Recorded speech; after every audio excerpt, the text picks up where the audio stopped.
Your show will go live in 5 seconds. 4, 3, 2, 1.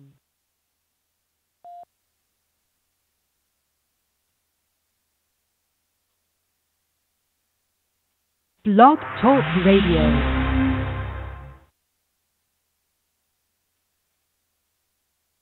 This is Hashtag Sports. You can see us at hashtagsports.net. Yes, we are your social media sports talk radio station. And what that means is you can find us on Twitter, Facebook, Instagram, SoundCloud, Flickr, Tumblr. If you just go at #Sports, you're going to find us at any of those places.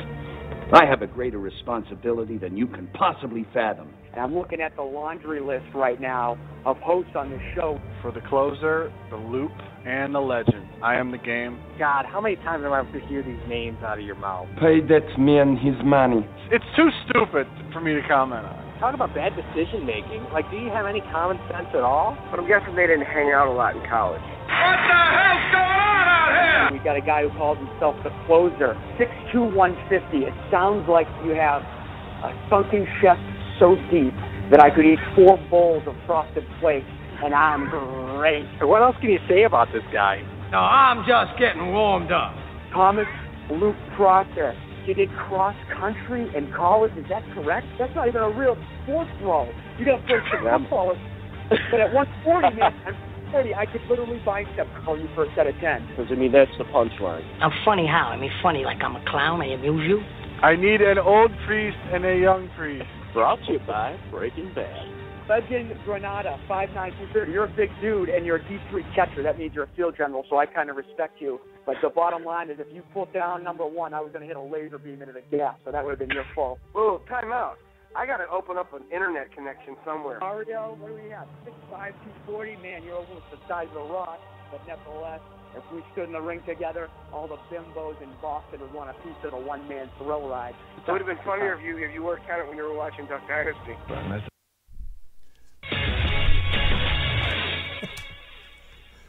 That is just too funny. I can't get over that stupid intro that we have for Hashtag Sports. Ladies and gentlemen, that time is upon us. We are here. It is May 8th. We're just moments away from the 2014 NFL Draft. If you decide to tune in on either Blog Talk Radio or YouTube, you're on the right station.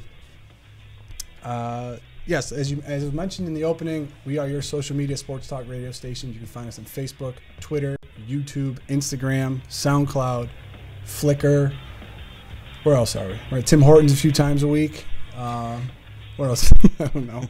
I'm your host of the game, flanked by my 2 esteemed colleagues, the Sheriff and the Closer. Also, the Loop will probably be joining us a little bit later, as well as the Legend. We have to see if they have diaper duty tonight. I'm not really sure, but nevertheless, if you want to check us out, you can check us out at hashtagsports.net. If you go under the link, hashtag episodes, you can see the live feed on YouTube. But first and foremost, gentlemen, Closer, my right-hand man is now on my left.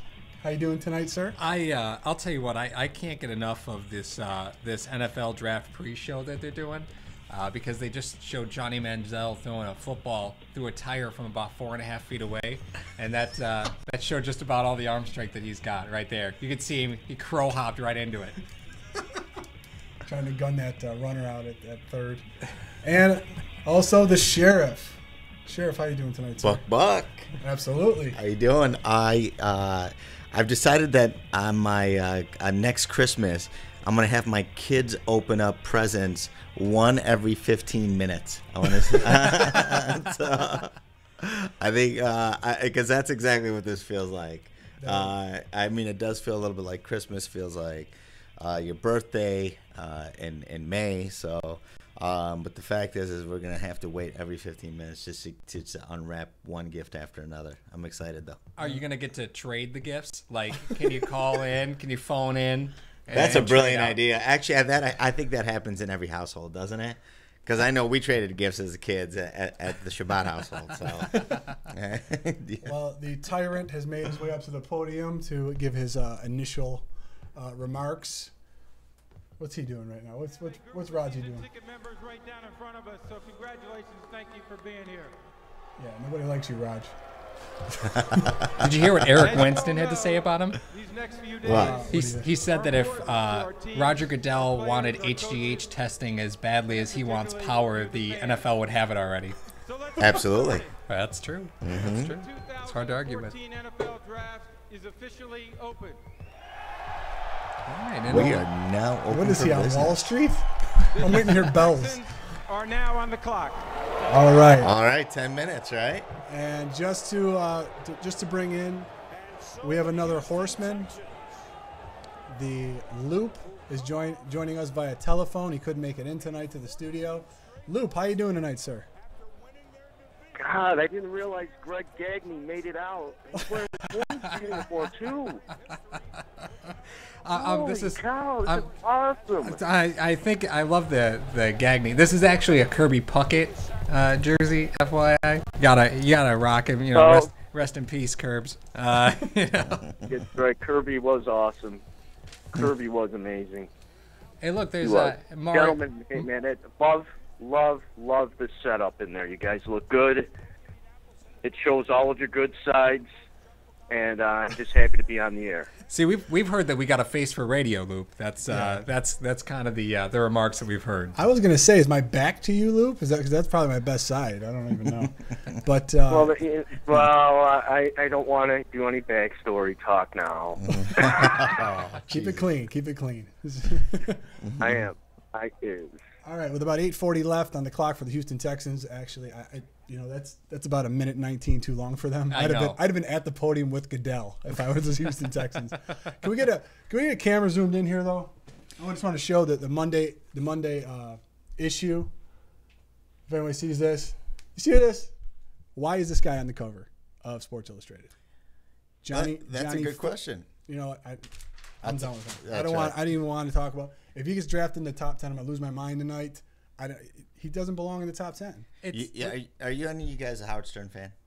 You Howard Stern? Anybody listen to him? I don't listen to Howard Stern. Have you ever seen his movies? Oh, of course. Pre-satellite radio Howard Stern, I was a big fan because he was so creative before he took over Sirius XM and all that. Very true, but very creative. On the movie, they said people listen to him because they love him, and people listen to him because they hate him. Yeah, right. That's true. And Johnny Manziel is like a Howard Stern. They love him and they hate him. Either way, they watch, and he sells tickets. And at the end of the day, the Jags would probably be the best team to pick him up because otherwise they're going to end up selling the team because they can't sell tickets. Well, and to counter that argument as well, actually not to counter, but to go along with it, there's been talk about the Cowboys wanting to move up for Johnny Manziel because they're concerned that if he falls to the Texans or Texans take him number 1 overall, that they're going to lose the market in Texas. They're really concerned that if Manziel goes to the Houston Texans, that they're going to lose a market share. And it's sad when you have to think that these aren't football decisions. We talk about it all the time. You want football decisions, and so much of it is money, so much of it is market. That's the way the NFL is. The Bills were like that for the first half of the 2000 season, right? I mean, McGahee, Drew Bledsoe, it's all about selling tickets. And popcorn. Don't forget, they're selling popcorn right around T.O. there. Yeah, they're selling popcorn right around there. And speaking of a man who has a very, very extremely high opinion of Johnny Manziel, making his long-awaited return, the legend is here, unfortunately, for all of us. Legend, how you doing tonight? Hey, guys, how you doing? Closer, you do have a face for radio. I just want to emphasize that. Been watching you guys on YouTube a little bit, and you look fantastic. Yeah, I'm making a kissy face to you right now, buddy. There you go. Oh, my God. Hey, appreciate the graphic, by the way, with our names on it. Whoever came up with that idea, grateful for it. Thanks a lot. That's serious right there. Thank you. That's our producer, Sam.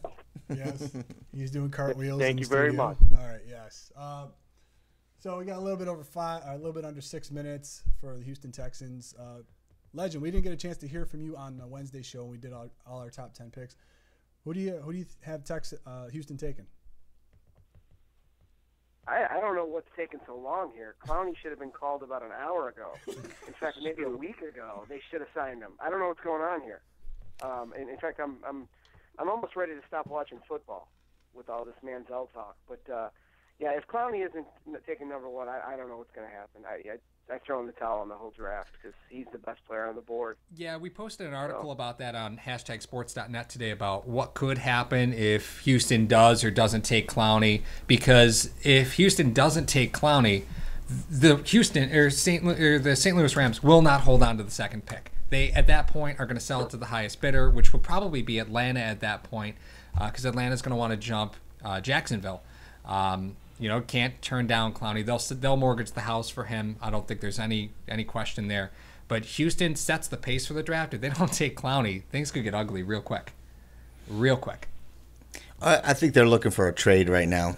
I think they're going to wait at around the 3-minute mark, 2-minute mark. They're going to get the real players coming in. And at that time, they're going to find out who's serious. I think everybody's made an offer right now. There's probably 4 or 5 teams on the fence. They've all made small offers, but nothing serious enough to make a move to close a deal at this time. But Sheriff, to piggyback you, I was thinking that about Manziel going to Dallas. Dallas loses the market. Being a Cowboys fan myself, that's on them, man, because all they've been trying to do has been bells and whistles and no damn football players in the football field since that stadium's been built. Amen. So that's on them. And again, the dumbest thing to do would be to draft a quarterback in the first round when you got one under contract that you just signed. You're paying him $57.7 million over the next 3 years. God. Yeah, almost $60 million. Yeah, it doesn't make any sense at all. He gets paid that even without a heartbeat. That's the thing. That's guaranteed. True. That's true. Oh, that's true. That's like the Seattle Seahawks drafting a safety in the first round. You know what I'm talking about? Ridiculous. Oh, that's great. And trading up to get him. Well, not only that, but if you take a look, Mel Kiper has updated his big board, and as you can tell, as we've all been talking here, Taylor Lewan has jumped Jake Matthews on Mel Kiper's big board. Maybe he's tuned into #sports. Maybe he knows what we think about him. Maybe he'd learn something if he tuned into #sports, because we've been Closer's been echoing that sentiment. December, November? Oh yeah, Taylor it's been a long Lewan. time. Been a long time. I thought it was kind of weird that you had that fat head in your room above your bed, but I mean, it's Taylor Lewan. It was only weird because he was just wearing a bathing suit. That was the only weird part about it. And a headband. Yeah. He had the Walter Payton Ruse headband on. He was wearing nothing but a naughty smile. That's there's nothing you could say, nothing you could do about that. Well, God. Well, at this time, I mean, they're probably getting the serious offers right now. I mean, there's 3 minutes left on the clock. You'll see something happening here. Yeah, and you really have to question where and what they plan on doing, because they could. And admittedly, we talked about this before. Houston really doesn't belong in this spot. And they could really, really, really reap the benefits of just totally taking another team to the store. They could clear out the cabinets and they could really set themselves up in the next 3 or 4 years to consistently be a constant playoff contender. The question is, who's going to play quarterback? Rumors came out today that Ryan Mallett could be heading down to Houston from New England. Bill O'Brien connection, but that rumor hasn't officially come true yet, but it's definitely a possibility. Yeah, and you're right about that. Or you draft Jadeveon Clowney and put him with J.J. Watt, and then you form the greatest force in the universe for pass rushing against quarterbacks. Or you do that. Just spitballing. Well, I think Clowney to me is a little overrated. I think the only other pick that they would make is the Khalil Mack pick, and I think that's on the board right now. And Houston has shown before that they're not going to listen to the media or anybody else out there and what everybody else is saying when they picked Mario Williams back in 2006, I believe. Yep, right? They jumped Reggie Bush and Vince Young. That's Both. right. Yep. That's right. Both. And everybody had Reggie Bush at number 1. Everyone had. And they made the right pick. And I think the right pick here would be Khalil Mack. I know he went to UB and everybody's talking, but the intensity of a guy like Khalil Mack, even when he's standing still, is just, he's one of a kind. Well, it looks like apparently the pick is in from what ESPN is telling us. All right. Run down the stairs. Open up the present. Can we just get a camera on Mel Kiper when they actually announce the pick for when his jaw just hits the ground? I really hope so. Just that stupid look we had on our... Yeah. I've got NFL Network down over here. I'm hearing 2 different feeds. This is pretty cool. It's like an ADHD dream right here, right now. Legend, really quick, if they don't pick Clowney, are you turning off the draft and going to bed? I am. Yes. Oh God. I don't understand nonsense. I really don't. I mean, maybe if they picked Dre Archer, I'd be excited, but. We heard the Jets were interested in moving up. We heard the Jets were interested in moving up for Johnny Manziel. Comments? Oh my God. Just kidding. I'm just kidding. You like last year when they picked Geno Smith, and you heard that gun cock, you'll hear that again. By the way, speaking of the Jets, what's the under/over on Jets in the top 10? 17. The Houston Texans I don't even have an answer for that. Bro. Yeah, that was defensive end, South Carolina. Bazinga. I get a point. Very smart. I get 3 I points. think they just wanted to stretch it out as far as they could. That's what I'm getting out of it. So Jadeveon Clowney goes number 1 overall in the 2014 draft. Oh, that's going to be a very scary line, as the legend echoed as well. Oh my God. You can't beat that. Like, it's honestly, it doesn't really matter. What the Bills bring on the other side of the line. That's going to be awfully tough to beat. Especially if this guy comes out and plays every down. Plays it at 110% because he's played every down, but just not very well. Yeah, because I've seen Taylor Lewan when he went up against Clowney this year. You can just tell he was taking plays off, and Lewan had him pretty much handled most of the day, except on a few run plays where. Yeah, you can think of a couple. I can think of one. Especially the one where he created a fumble in the fourth quarter to give South Carolina the ball with a few minutes left, and they were able to win the game based on that play alone. But otherwise, he had him under control the whole game.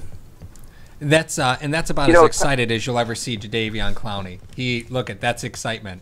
I can't. Who's he hanging out with in the green room? Dwayne Bowe? What's he doing in there? What's up, man? Thanks, I kind of like the slow dance that he and Goodell were just doing while they embraced. That was hot. Time will tell all these guys. I mean, no, he's as close to a can't miss as you can be, I think. But like I said, time will tell. Just to echo something the sheriff said a while ago about Khalil Mack.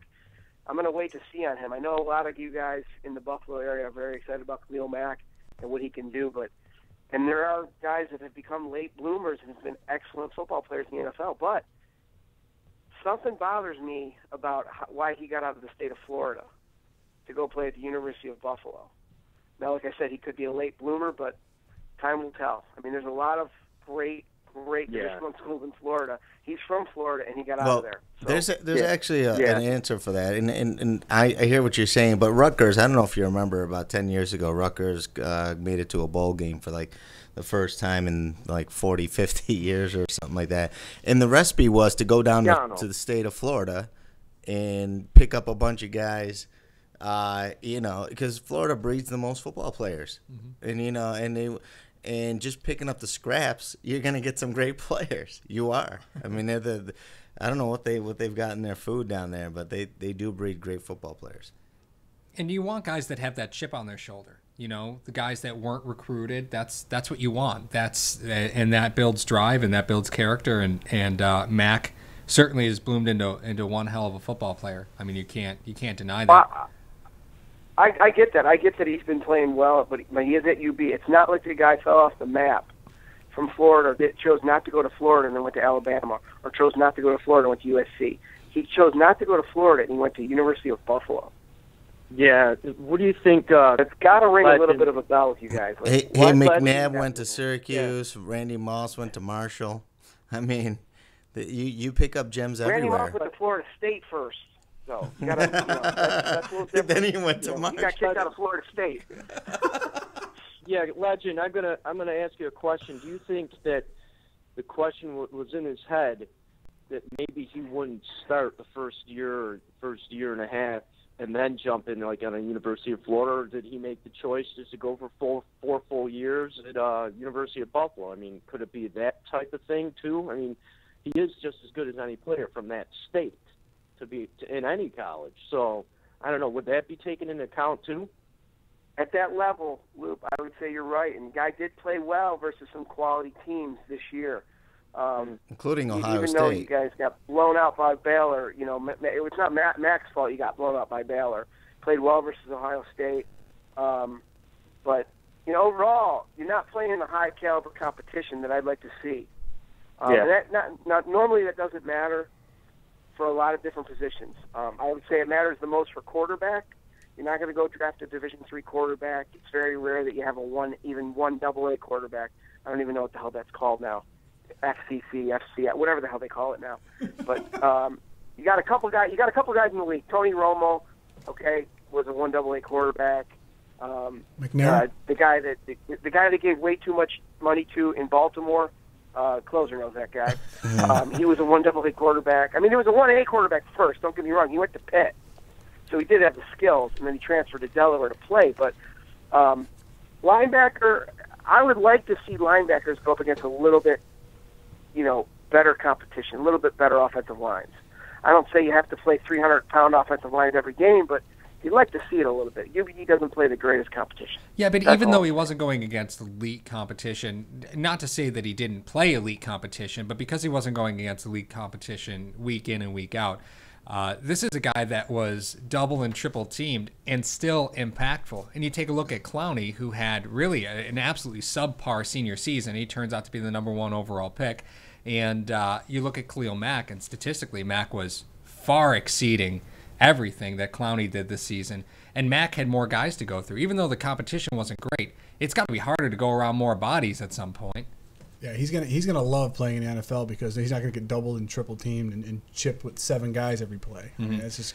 But we could have the Deion Jordan effect. You know, another guy who comes in and has phenomenal talent. You know, a lot of guys and that get successful. It's about the system. Is the system going to fit what Matt can do best? And Deion Jordan is just a rookie, guys. I mean, he missed OTAs because of a shoulder surgery, but they knew that coming into the draft. I love the Deion Jordan pick that Miami made. It was the right move for them. I thought at the time, it was brilliant. And when they were dangling him out there on the trade market 2 months ago, I was begging for the Bills to make a call. But you don't see stuff like that happen in the division unless it's the Patriots trying to sell, Drew Bledsoe as a starting quarterback. To me, Jordan reminds me a lot of Clowney. I mean, he's got the size and the speed, and just I think when guys come into the NFL, a guy with special talent who's able to just pretty much run anybody over in college is going to find out real quick that the NFL is a little bit different. And if they rely too much on talent and not work ethic, not heart, that's going to hurt them in the NFL. And the guys that can overcome their talent, so to speak, and gain some form of work ethic and be caught with the right coaching and the right system. There's so many variables in here that St. Louis's actually pick is coming in, but there are a lot of variables that people will find success or failure, and a lot of it doesn't have to do with talent. The Rams pick yet? Not to beat up the Clowney thing real quick, but now that he's paid and he can take care of his family, you're going to see an animal unleashed. That's just my belief. I think he's going to be just an animal in this league. And I think a lot of times what you have to do is look at the Weight Watchers effect with these guys, the before and after. If you look at Clowney before, he was the flavor of the year. His tape was amazing. And you could see, you guys talk about him taking plays off this net. You could really see that he didn't want to get hurt. He didn't want to blow his $1 million chance in the NFL. And that's a good point. I think that was it. That is a good point. That was it. He didn't want to get hurt. He didn't want to see what happened to his buddy, the running back Marcus Lattimore. Marcus Lattimore got his knee blown back. Probably cost him tens of millions of dollars because he played so hard. Clowney's like, whoa. If I ease up a little bit, I still get drafted, still make millions of dollars, take care of my family. So I personally think that's the you're going to see that, and you're going to see him just become an animal in this league. For once, hopefully. ESPN actually just posted a very interesting stat, and it's not very often that they post things that are very interesting, but they just put that in 17 first-round picks. Jeff Fisher has never once selected an offensive lineman. I think that's a phenomenal stat to me. I mean, you want to talk about And not saying that head coaches have a direct impact on the draft, but they definitely, assist with what's going to happen. That's 17 first-round picks, no tackle. Yeah. Back to the real quickly. I know St. Louis is coming in, and we might have to go over there real quick. But back to Jadeveon Clowney real quick. People get into certain habits, and those habits are hard to break. If you're getting into a habit of laziness, getting back into the swing of things is going to be difficult. But let's see what the Rams are picking. With the second pick in the 2014 NFL Draft, the St. Louis Rams select Greg Robinson, tackle, Auburn. And the closer is 2 for 2, ladies and gentlemen. Closer, hello, same here, buddy. I think the whole world's 2 for 2. Yeah, we're all 2 for 2. But again, Greg Robinson is a guy, all the physical tools in the world, and everybody talks about the fact that he needs help in pass protection. What's the one thing that this new NFL does? They pass an awful lot. So, yeah, it's all about potential. And, he's got a world of it, but again, there's guys that you see that, we may look back 3 years from now and say, what were they thinking? This was a guy that had proven that he had trouble standing up against the pass. He's a sophomore, he hasn't played that much at a high level of competition. Granted, he broke some great runs for Auburn, but you can't run block every play. And he did it in the best. He didn't go to Alabama. There you go. That's all you have to say. He went to Auburn, not Alabama. Next question. Is that a boom socket? Thanks, Drew. That should have been a boom socket, Luke. You're right. You know what? The only thing I got to say about Robinson is welcome to the division. Niners, Seahawks, Cardinals. Good luck, your rookie year trying to play those defenses. That's the only thing I'm going to say. And not to say the guy can't do it, but wow, talk about your first year having to go against those guys. Yeah, and you take a look and a guy like Taylor Lewan, who was projected to be possibly a number 1 overall pick last year, is now sliding to 2nd or 3rd down the draft boards. And you take a guy who is admittedly a project. Admittedly, he's a project.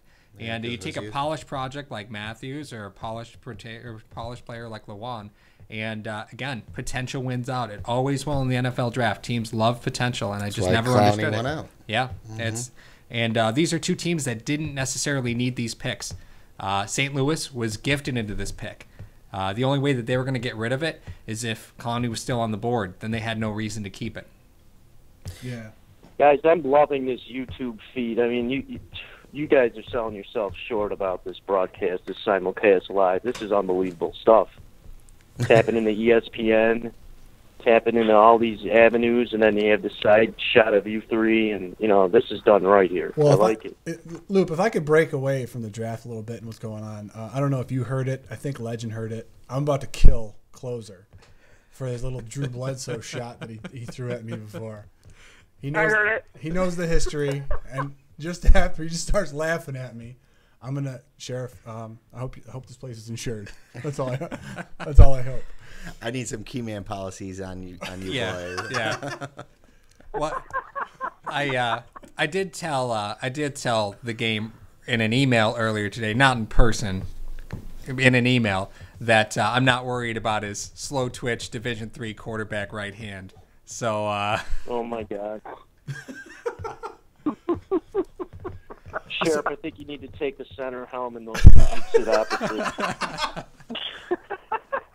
Something's gonna happen, and it's not gonna be pretty. I just got a feeling. So where do you guys see? Is this a Chris Everett, Jim Rome thing about to happen? Chrissy. Yeah, Chrissy. Chrissy Everett, come on. I just said it twice. Yeah, Jacksonville. The London Jaguars. Where do you see them going? I'm not really sure. They got. The pick is in. It'll be coming up soon. Schefter's going nuts right now. What's going to happen? And where do you see him going? Do you see him going Mac? And we talked about this on the show the other night. The need for them is without a doubt offense. But they have so many other needs. There's no bad pick here. No. You can go Sammy Watkins. You can go Khalil Mack. There really is no bad pick for them. Really, the bad pick is selecting a quarterback because ultimately Chad Henne, even though he had no weapons, still was definitely worth worth something. So Henne didn't play that bad. Quarterback's a bad selection for them. Mike Evans is a bad selection for them. Too much of a risk at the 3rd overall pick. They got to go Watkins or Mack. I just don't see him going anywhere else. I agree. I think the safe pick would be Watkins. But I think that defense with Khalil Mack is a significant improvement, and it's immediate. Mm-hmm. Where Watkins would be a developed, the wide receiver position is so difficult, especially from, someone coming out of college in their first year. It's one of the more difficult positions to come out and do well in their rookie season. But as a linebacker, that you can just plug and play. Well, and you lose Blackman. Blackman's done indefinitely at this point. We don't know what his circumstances are. So Cecil Shorts was their number 1 target, and they admittedly have no run Division game. 3. Yeah. He's D3? Division 3 Cecil Shorts. Yes. He was on your fantasy roster. Mount Union. Go Red Raiders. There is a bad pick though. I gotta tell. Well, you did say the quarterback was a bad pick. I'll give you that closer. If they pick Manziel, I'm off the phone and I'm just gonna start breaking stuff. Just putting that out there. That's not gonna happen. And you're not a Jaguars fan too. That's the funniest part. Imagine what's gonna happen in Jacksonville. There's gonna be rioting. Yeah, that's not gonna happen. I mean, Manziel's may go to Cleveland. If he doesn't go to Cleveland, he drops out of the top 10. I'm getting word that from Mike Mayock that it isn't going to be Mack, that they may be going QB here. Here's the pick. Oh boy, here we go. Good. With the 3rd pick in the 2014 NFL Draft, the Jacksonville Jaguars select Blake Bortles. Oh! Wow. I actually like that pick. That's a good pick. I like it. That is a smart regional pick for the Jaguars. I like he's your prototypical quarterback. He's very big. He's got a great arm, and a lot of people say that he doesn't have the the movement, the legs. But I've watched tape on him, and the guy can run. He's got some legs. Watch Cleveland. Cleveland may swap picks with Atlanta because now there's absolutely zero reason for Cleveland to retain the 4th overall pick. They're going to have their choice of guys. This is fun. Yeah, this is a great fun. When you're not afraid of Oakland. Yeah. When has Oakland ever so scared you? much. When has Oakland ever scared you in the NFL draft? If you're Atlanta, you're calling Cleveland right now. You're trying to get that 4th overall pick. You're giving them your 2nd round. And you take Khalil Mack, And you right? take Khalil Mack. Mm-hmm. There's no doubt about it at this point. That is the move if you're Atlanta because that's what they need. They could use some offensive help, but that's it. Who is the best place kicker in the draft? That's what I want to know because Janikowski's getting old. But we take a look at the draft. And, are we talking to the Jets right now? It's. Is that a Nugent? Was that a Nugent shot? Yeah, it was. When you take a look at the draft again, it's potential. 3 back-to-back potential picks because Bortles, to me, I look at him and he's got great character from everything that I've heard about him, but Clowney potential. Robinson potential. Bortles fits the prototype, but so did Todd Maranovich. That being said, you need an offensive tackle. Iceman was I think the most sacked quarterback last year at 44 sacks. Matty Ice. Was he? That may be right. And you need to protect that guy. He's an elite quarterback. Mm-hmm. Elite, and there's only maybe 4 or 5 of them in the league. Yep. So you got to protect your elite quarterback. So, as the Falcons right now, they've got 2 elite tackles that are left on the board. Do you really need to give up the farm to go out after a defensive guy? Now, Khalil Mack does bring. He could bring turnovers to the game. He could bring sacks. So there's a lot he can bring to a good defense. And maybe, I'm the guy who's always saying... The trade, guys. The Bills have traded for Cleveland's pick. You are kidding me. So now there's your Mac. My God. There's your Mac pick right there. Yes! If this happens... Yes! No. Now, we did draft E.J. Manuel last year. Hey, no, we're getting Khalil Mack, dude. They didn't know this was coming. Yeah. They're going to take him... All right. Listen, Hey, I called this. Pat, I what do you said got? the Bills would take Khalil Mack. Wow. Now the question is, how much did they give up? Because they're only working with 6 picks, so they gave a first and a second. They had to. Probably. They I mean, had you to. have to look at what they did with Oakland last year. Oakland was a first and a second. You just swap out picks. And I'm telling you, Browns know they can get Manziel right now. They know they can get him at 9. Exactly. Nobody else is going to pick We talked him about up. the Browns trading back. It was apparent as soon as Bortles went off the board that the Browns were going to be able to move back. Plenty of talent. They can get him at 149 if they wanted to. Manziel's not going higher than that. Now the question is, are they moving up to get Watkins? No. Oh, I would. Yes. You think they packaged Stevie? Oh my God. I don't think that they should. I'm just asking because it's good television. Well, you have to ask. Before we get to that, I Good just want to point. say, remember we were doing a little bit of we were talking about Jerry's Bird when he was, all of his interceptions that he had over the years against starting quarterbacks. Well, Chad Henne was in that discussion. He's not in that discussion anymore. So he is now. Jerry's Bird is now has like 18 of his 22 picks have been against players who are no longer starters. Playing. Yeah, that's a great stat. I love that stat. Anything that makes I did Jerry's not Bird know sound that. like an idiot. 18 of 22. Wow. But that is a good point. I mean, Sammy Watkins is there. We don't have the Buffalo Bills don't have a number 1 pick. This guy, Sammy Watkins, is nasty. He's filthy. And I I love. hope they go QB. Can we? They're going for Ha Clinton-Dix. Yeah. You think they're going what? QB? I said I hope they do. No. But it's most likely Mack. But Most again, likely Mack. and we talked about this the other night. Boy. And wow, they here gave we up the go. 9th, next year's first, and a Next year's 4. Gotta be Watkins. There's Gotta be Watkins. They had to blow their socks off to give up 2 first rounds. Unfortunately, when was the last time we saw the Bills give up 2 first round picks? JP Lossman? JP Lossman's the answer to that. Jesus. I might have to go off the air and just vomit now because you mentioned that name. First Gotta and be 4th Watkins. round picks. Guys, we knew they had to give up something. But again, they're not mortgaging this draft. They're only going with next year. And they picked Bills. up a lot of defensemen. So Sammy Watkins. The Cleveland Browns have traded the 4th pick to the Buffalo Bills. With the 4th pick in the 2014 NFL Draft, the Buffalo Bills select Sammy Watkins. You called it. I didn't agree with it, but when it unfolds, sometimes it's apparent. Sammy Watkins in a move that I don't understand, but I don't have to understand it. It doesn't matter.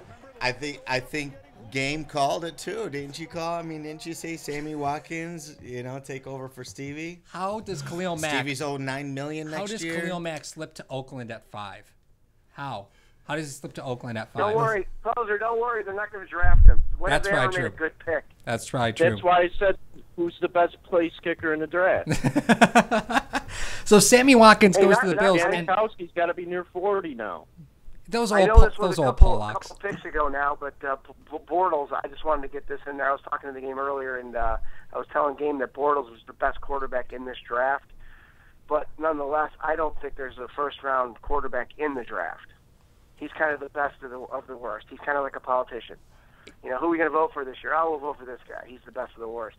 So that's how I feel about that. But Watkins, you got to steal, guys. You guys that are Buffalo fans, all three of you guys, you should be excited because nobody's going to awesome. make that many trades for a linebacker. Because this guy right here, Sammy Watkins, game changer. Just mention one guy. Mention one guy, and then you tell me what you think. Percy Harvin. Okay, Percy Harvin. I accept your Percy Harvin challenge, and I counter with the last player that the Bills drafted from Clemson, C.J. Spiller. Yeah. And we said the same thing about Spiller, that he's got great game-breaking ability, and he does. The damn ball. He can't read. He can't read. That's why he doesn't get the damn ball. He can't read. But again, you take a look at the Bills, they're proving that they want to improve. They're stating we're not going to be pushed over in the NFL any longer, especially with no ownership. Doug Willie is nobody to answer to at this point. And we've talked about the Bills even last night that there comes a time when there's an ownership change where you really do have to show that you want to win. Yeah. And I really thought a lot of this was going to be posturing, and Apparently it wasn't. And listen, you want to surround E.J. Manuel playmakers. If you're going to ask E.J. to, to take over the state, you got to surround him with something. He can't throw from his back. You got to protect this guy. Sammy Watkins now makes the 13th wide receiver on this team. Do we have a number one? There's your number one, though. You can't name a rookie number one. You can't enthrall a rookie as the number one wide receiver. He's 6'1". He's about 215, and he runs a 4.340. A perfect pickup for Oakland. Yeah. Don't block for the guy. You know what, EJ? Here's the call. This is what you do. You get together and sandlot football. Yo, Sammy, run deep. Go. Hey, we got two other guys that can do that as well. You know, I want to give you guys I want to set the pace. And Legend, I want to hear what your take on this is. Let's say you have EJ back. You've got, you know how they run in Washington, they would occasionally run 3 players in the backfield, right? Mm-hmm. Sure. I want you to picture Spiller, Goodwin, and Watkins in the backfield. I love that. Behind EJ Manuel. And I want you to tell me, what do you do as a defense? Legend, if that was you, as a defense, let's just say pick any team except Seattle. What do you do to counter that? What I do I love that. If you're lining those 3 guys up in the backfield, fine, do it. You're making it easier for me to defend you. What I would do personally, if I was controlling that offense, I would spread everyone out. Spread them out. Put Watkins in the slot. Who are you going to cover with? You're going to move a corner down. You're going to put 3 corners in the field. I want to see what you do with Watkins. Put C.J. Spiller in the other slot. What are you going to do now? Because usually you got to have a safety on one of those guys. You know what I'm saying? So put a safety on him and see if there's a safety in the NFL that can cover Sammy Watkins. It won't be Jarius Byrd. I can assure you that.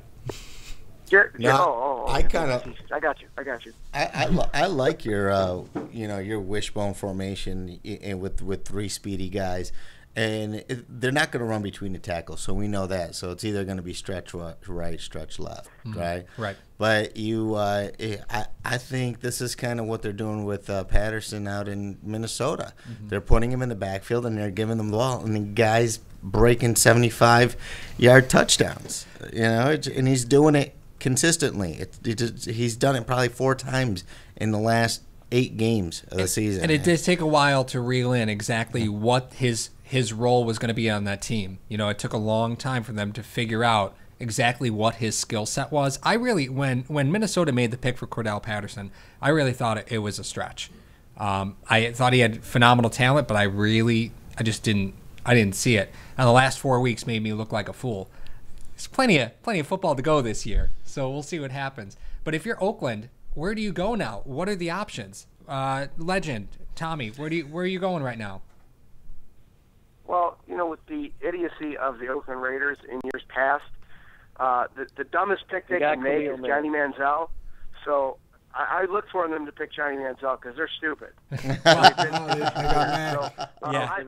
the dumbest pick I could think of. But they actually. I see they went Mack, so that's not a bad pick, and that surprises me, Closer. I think they might have a new front office right now, because that really surprises me. Mm-hmm. I get a point. Yeah, they do have a new front office. I thought it was going to be Barr. Well, like you said earlier, the book's not out yet about Mack. He did play for UB. How does he go to 5? How does he drop to 5 though? That is just I think he's the best player in the draft. That's my opinion, and maybe I'm a little biased because he went to UB. But I watched the tape on this kid, and my gosh, I mean, tenacious is an understatement. This guy is running to 3 to 4 guys to get to the ball handler, and he's smashing the ball handler. I mean, he doesn't just barely tackle him. He's going through guys and then hitting that ball carrier with force. I love a guy like that. Sheriff, you're going to be pleasantly surprised, because I'm going to tell you right now, you got the best offensive player in this year's draft. And you're going to be pleasantly surprised. We're going to be excited, and I'm going to call you in December, and you're going to be like, oh, yeah, Legend, we Sammy Watkins did 20 touchdowns. I love it. He's great. We're in the playoffs. He's fantastic. You're gonna love him. Well, Trust me. I don't know if you heard. I don't know if you heard, but our microphones are picking up everything. But there was a loud thump when they, someone got a little chub. So I did like the Sammy Watkins pick. You guys can laugh. I'm sitting next to him. Wash your hands. But, and we talk a lot about what happens prior to the draft. The Bills, with their pre-draft visits, brought in a majority of running backs and cornerbacks. Now, obviously, I don't think there was anybody who knew anything about football that thought the Bills were honestly going to draft a cornerback at 9. But their whole pre-draft visits were a majority of running backs and cornerbacks. And do you guys know, did they bring Watkins in for a workout? I don't even know if they brought him in for a workout. I actually don't believe they did. They brought Mike Evans. Did they bring him in? They had him at one Bills drive, but I don't know if they had him for a workout. I remember them bringing him in. Okay. But it was a very under-the-radar move. It was like a bang-bang kind of visit. Wow. I'm surprised that didn't catch fire. Mm-hmm. Maybe with a guy like Watkins. I know Mike Evans caught fire. Yeah, a lot of the attention was going around Mike Evans at the time. And then Watkins, they're bringing in Watkins too. Because nobody thought he'd be available for them. Yeah, it's I really for months have thought that the Bills were going to go tackle. I was absolutely convinced, and apparently, it's apparently, we were wavering on it. We had first discussed it. I thought that they were going to go tackle to try to keep EJ upright, but then I started taking a bigger look at it. The only hole you really had that didn't have any consistent play, you had 4 players that started all 16 games last year. The left guard was your biggest problem. You ended up solving that by getting Chris Williams from St. Louis, who ended up playing in that division against those defenses. So you got Pierce, who's 31. Maybe he's got still a little bit left in the tank. So this is what you're going to do. You're like, okay, if they take a wide receiver, EJ can grasp the offense. So you got 17 wide receivers on the team now? No, you got 13. But why do you – Again, what does no this number say, ones. What does this say about Stevie, though? Well, I think what does it say about the cornerbacks in the AFC East? Because if you're the Bills and you're selecting Sammy Watkins, you're obviously thinking that this is a need for you. But now look at the wide receivers that you have on your team. Is the pick made all that much better because now you really think that you could spread the cornerback depth on the division opponents thin? Because, no offense, Legend, let's be realistic. The Jets don't have a lot of depth at cornerback. Miami has been struggling with cornerback depth for years at this point. New England has always found a way to get depth, but now they got Revis. Right. So who by the way, is riddled with injuries every year. And Browner. You got Browner, and they brought in Browner. Mm-hmm. So what does this say about the cornerback depth within the AFC East? Is this a move that's made better because of that? Yeah, that's a good point. And another point, Cordy Glenn fell to the second round last year, right? That was a gift. Everybody thought he was going to go in the first round. Mm-hmm. So who knows? Oh, God. Taylor Lewan. There's no way he's going to fall. He won't make it out of the top 10. I don't think he'll make it out of the top 10. If he does, this is insane what's going on. My God, watch out. There's going to be a lot of thumps. There's going to be 3 thumps. So, will you stop it? So, okay. That works too. So, it's funny because you got Watkins there. Do you think he's already making reservations on Revis Island for a spa date? It depends on if you put him on the outside. Stevie Johnson ripped up Revis. He typically does. He's the only wide receiver who's ever beat him consistently.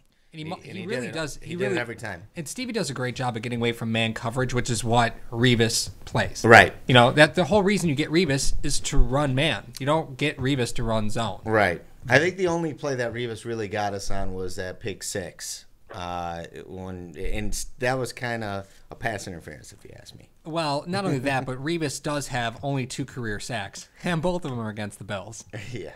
So let's.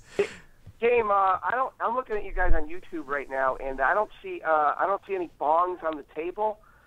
Is there a bong there that I can't see? Because I could have just swore I heard the sheriff say that Stevie Johnson beats Revis. Did he say that, or? And statistically, yes. It's not just the jersey that he's wearing. I think he really does mean that. And statistically, again, I got to side with Sheriff on this one. Statistically, I'm pretty sure he's accurate. Yeah, if you look up and I'm talking about when he was with the Jets, If you look up the stats, Revis faced every number one receiver in the league, and no receiver got over 100 yards except for Stevie. I'm going to go back and look at that tape right now, Sheriff. Please do. Well, and again, I got that on my Apple. And again, Stevie is not a catch and run receiver. Stevie is a catch and flop receiver. Yeah. You know, he gets about 2 yards per catch. That's it. You know, 2 yards after the catch. But you brought up something earlier in the show tonight, talking about Matty Ice. Matty Ice was the most pressured quarterback last season. I can't say he was the most sacked quarterback, but he was hands down the most pressured quarterback. I think he was over 30 more pressures than the next quarterback on the list. So if you're Atlanta's on the clock to pick us in. I think Jake Matthews goes here, right? Well, I mean, you have to assume at this point because, again, their offense, they have Roddy White, who's coming up to the end of his contract, Julio Jones, who you have to re-sign. Right. You don't really have any tight end depth. You have an aging running back. I think you have to go offensive tackle. It may be Lewan. It may be Matthews. Tackle makes the most sense for them since Watkins is off the board. I think if they go Evans, that's a stretch. I don't think that really fits their need unless they're ultimately looking to handcuff Roddy White's pick because Roddy White's not going to, probably could not be with the team next year. Mm-hmm. I think he's going into the last year of his deal. So what do you think, necessity or need? Well, I think they picked the best player on the board, which happens to be a need, which is in Jake Matthews. Right. And I think that when those two line up, because every team wants to tell you that they picked the best player on the board, even though most of the time it just happens to be the thing that they need. So let's see what they picked. The 6th overall pick, the Atlanta Falcons select with the Drew Bledsoe. 6th pick in the 2014 NFL Draft. The Atlanta Falcons select Jake Matthews. All right. There you go. Tackle, Texas A&M. Oh, hello. Good to see you.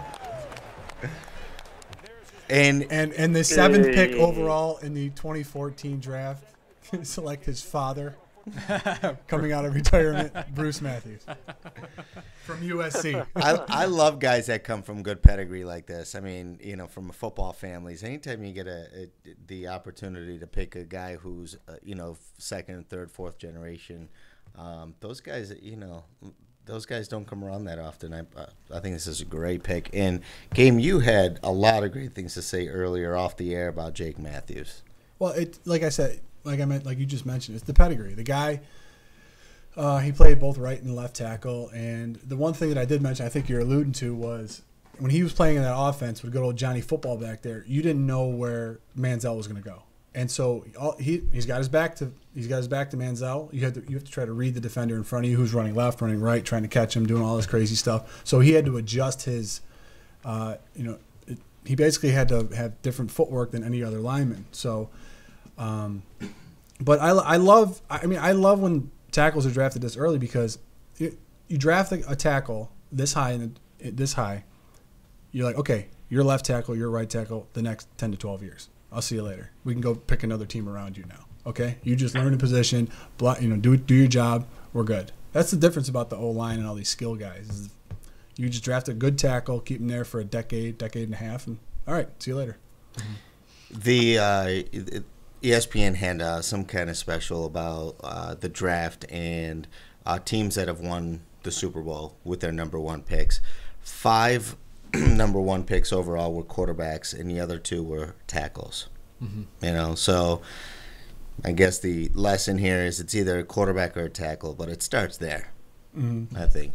Yeah, no, I agree with you. And now as we shift to the 7th overall pick with Tampa, they have some glaring needs now because they obviously traded Mike Williams to the Bills. They have some injury issues. Daquan Bowers is going to last year of his deal. So they might have a need on defensive end. They're going to have a need on the offensive line. They definitely have some glaring needs. Josh McCown, I don't think is the answer. I think he's had plenty of years in his career to prove that it's that he's not the answer. So, what if you're Tampa? What exactly are you going to do? Are you going to trade this pick? Because that might be the best bet for them is to move down and acquire picks. That's what the GM loves to do. The rumor is within 2 days Mike Lennon is going to get traded too. So, with Pedro, is he? What do you think? I mean, if we circle it back to the Bills for a second, we have their number 2 receiver from last year. Mm-hmm. So what do they do? Do you think they go Mike Evans? That's the easy pick, right? Mm-hmm. But I mean, the hard pick would be quarterback. Yeah. And I think everybody agrees that the quarterbacks that are left on the board are all second rounders, right? I mean, there isn't anybody that I think deserves a top 10 pick, yet alone, a first round pick, yet alone a top 10. But again, quarterback's the most important position. So. Yeah, and the biggest fear right now is Cleveland, because Cleveland is the only team within the top 10 who's really going to be quarterback hungry. Right. So if you're Tampa, you might be fielding calls from teams who are looking to get a quarterback to jump, because you gotta be aware of Tennessee. Tennessee's sitting at 11. They'll be able to get the first quarterback at that 25, top 25 fifth-year option as opposed to top 10 fifth-year option. Yep. Very affordable deal to get a quarterback on when you're only paying them top 25 money as opposed to top 10 money. So, if you're Tampa, this is a pick to deal. You absolutely have needs, but in my opinion, you can go out and you can go get Mike Evans, but really the pick that you want is Jordan Matthews. We talk about Jordan Matthews all the time. That's the pick that you really want. But what if you decided that you want a quarterback, but the only 2 quarterbacks worth taking were Manziel and Bortles? Everybody else just kind of fell off the cliff. Or, maybe even Derek Carr, right? Which a lot of people, there's a lot of people saying that he's the best quarterback in this draft. Right. So that maybe you have 3. But let's say you say there's only 2. Do you take the chance of Cleveland taking the last one? Great question. I actually want to refer this one over to the game first, and then I want to reply. The 2 I have to pick from is Manziel and who? No, I'm just saying Bortles. Bortles. Bortles and one other guy. Aaron Murray. I'm taking Aaron Murray. That's a terrible pick. I want Manziel because Can we get serious for like 1 minute? I saw the pick was in, so I was kind of brainstorming my Tampa Bay head here.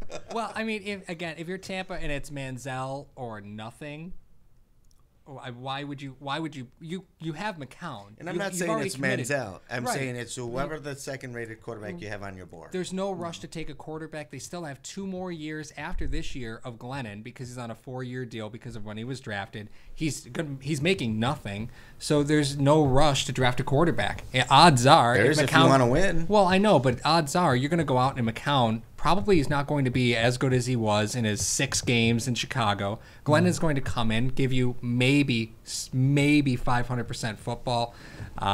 So I look at it and say, you don't have to rush this pick, because the answer at quarterback isn't in this draft for them. And I think they force a pick if they take Manziel. I think you're right. I agree with you. Let's just see if the Tampa Bay Buccaneers agree with you. It isn't in this draft. The answer isn't in this draft at all. And you're right, Closer. It's not. And Glennon was a 3rd-round pick. These quarterbacks these jokers that are left are 3rd-round picks. Why would you do that? Why would you draft a 3rd-round guy for another 3rd-round guy? Mm-hmm. Stick with Glennon and see what he gets you. He's basically nothing, like you said. Cost nothing. Well, he wasn't hateful last year either. He really didn't. He wasn't horrible. Yeah, but... No, but he's a 3rd-round pick, and like I said, you guys you have in the draft right now shouldn't even be talked about by 1st-round guys. Mm-hmm. So, what other teams need a quarterback in the, let's say, top 10, top 11? Let's not mention Johnny Manziel again until he's drafted. Come on, okay? which I think could be at 11. It could be Minnesota. Could be Cleveland. Minnesota, Cleveland are definitely quarterback-needy teams, but Cleveland traded back for a reason, and smartly so. They got 2 first-round picks for the deal, and they absolutely should have made that deal. That was the best deal on the table for them, and I don't blame them for taking it. But I think they did a great job with that. Yeah, I think they did really well. You really have to question, the integrity of whether you think Minnesota's going to take a quarterback. Minnesota's got a lot of defensive problems that need addressing. They happen to have 2 quarterbacks that they've had for a few years. That the cupboard's getting a little stale, but you know what you have. And you know that you'll probably be picking in the top 15 again next year. So again, this is another opportunity where Minnesota could even look to try and trade back to get more picks in the lottery next year. Because who knows? I really don't think quarterback's the answer in this draft. Well, why don't we talk about something interesting? Who do you guys think the Jags are going to pick in the second round? All right. The pick coming up. Here we go. Uh-oh. With the 7th pick in the 2014 NFL Draft, the Tampa Bay Buccaneers select Mike Evans. There you go. Wide receiver, Texas A&M. I'm so disappointed they're not in the division. I would love Tampa to be in the division. I would love it. And they did telegraph that pick. They did. They did telegraph that pick by making the trade with the Bills. So do I think it's a good pick? And no, I don't believe in Evans at all. Really? I don't believe it. I don't believe in Evans at all. I'm not a fan of Evans. I don't think that. When I know a lot of receivers that can get open when they have 10 seconds too, and that's what Manziel afforded him in college. Mm-hmm. So you want to talk about he's a big guy, he's a big target, back shoulder throws, jump balls.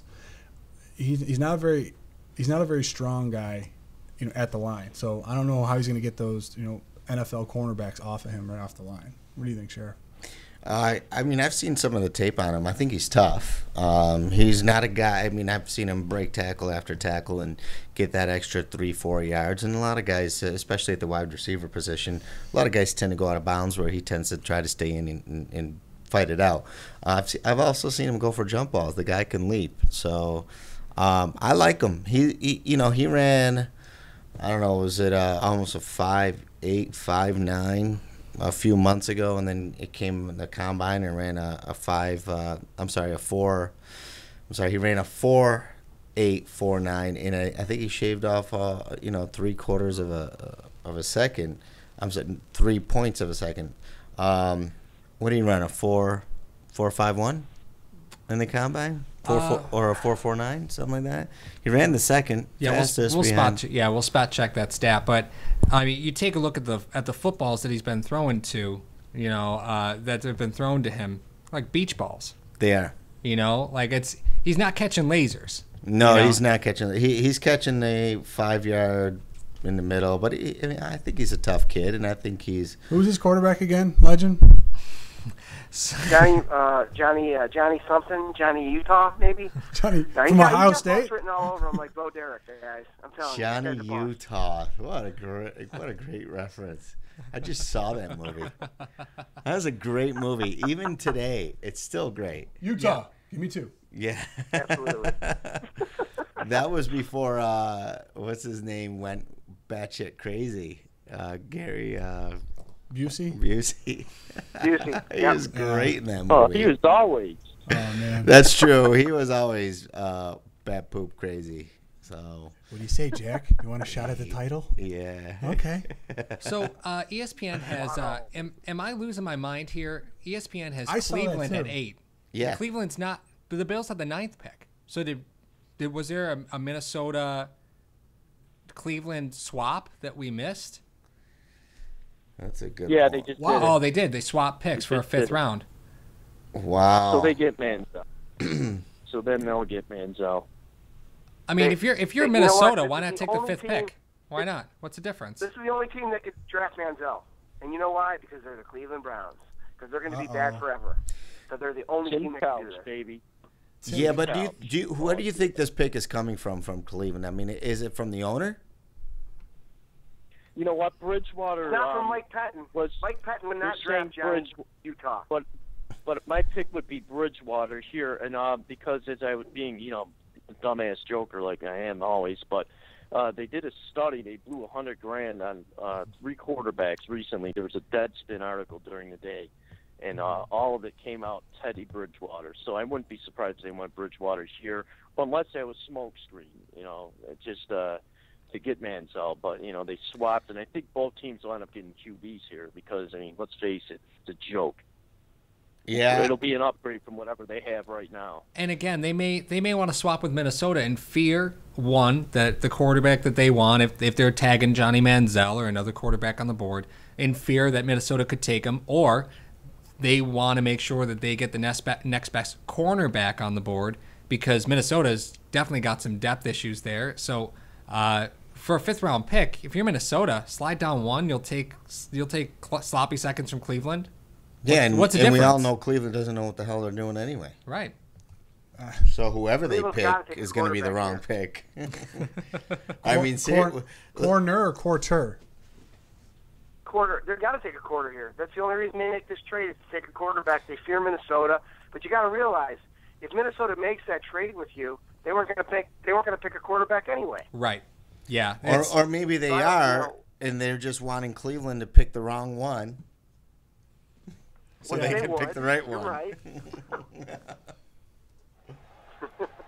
The Minnesota Vikings have traded the 8th pick to the Cleveland Browns.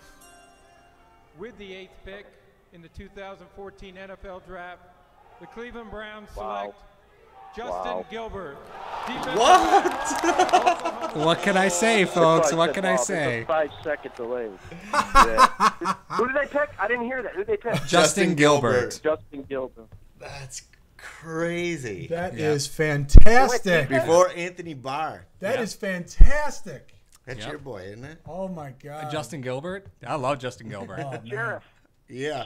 Sheriff and game and closer, that gives you the answer of who's drafting in Cleveland. Yeah. Names like Patton. Yeah. You got Joe Hayden across from Justin Gilbert. That is so pick. true. It was, so true. It really was the best pick on the board for them. You know, best pick on the board, hands down. Good There's some for great cornerbacks them. on this board, but I'm telling you right now, I don't think there is any way that Minnesota can turn down Derquise Denard.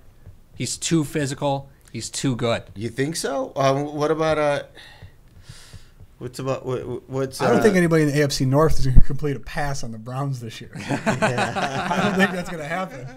Gilbert ran a 4.37? 4.37. Holy. 6 foot 202. The bench about 20 like 22 reps. Mm-hmm. So he can be physical with you at the line. But I don't know. But those rule changes, I know. You're not allowed to breathe on him within a yard or something. No, Gilbert's no joke. You know, and to hearken to it's funny because you watch Evans go at 7, you watch Gilbert go at 8.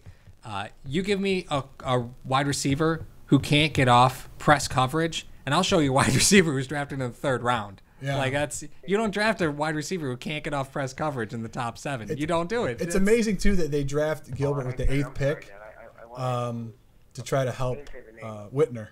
Mm-hmm. Try to cover up Whitner. No, I'm just kidding. What about C.J. Mosley here at 9? Yeah. Closer actually like that. Yeah, I definitely dig that move. Minnesota had one of the worst defenses, period. And you cut the head off the snake with Detroit because, again, Detroit is definitely a team that is looking for linebacker help. So I don't think that Detroit would squander Anthony Barr. I think they'd gobble up Barr, if that's what's left. Well, I think you're right with the Denard or C.J. Mosley going either 1 or 2 or vice versa. I think both Detroit and Minnesota need both positions. So depending on which way Minnesota goes, maybe Detroit goes the other way. Add Anthony Barr, and now I know his stock value has dropped tremendously. Some people don't have him going until the end of the maybe late 20s of the first round. Yep, that's totally true. So reports out of Cleveland are saying that Mike Pettin is the only man in the draft room. So that just tells you where that pick came from. He's by himself. Gotta be. And that's smart. Pettin is he's such a diamond in the rough, and nobody knows it yet. No one. I mean, there's such a big loss to the Bills. Well, you know what? We gotta have to backtrack because last year when Pettin came to the Bills, we were having a couple discussions on the show, and I'll give you the floor. You can gloat if you want, legend. Wait for it. Wait for it. Wait for it. You guys are going to love this guy. He's going to blitz about 97% of the time. Minnesota took no time. They throw their pick right in.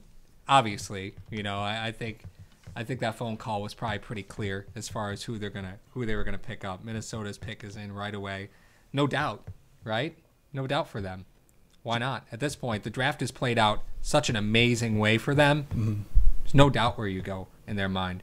The draft board has fallen to them. Like, look at the players who are still available. If you want to secure Adrian Peterson's future, you could draft Taylor Lewan if you want. Mm-hmm. If you want to go out and get the next best cornerback on the board, the most physical cornerback in the draft, and that's what Mike Zimmer loves. Hey, here he is. He's on the board for you. You want to go get a middle linebacker to go, get your pass rush that you invested some picks in last year. You signed a guy to an extension that he probably didn't deserve. you have that opportunity now.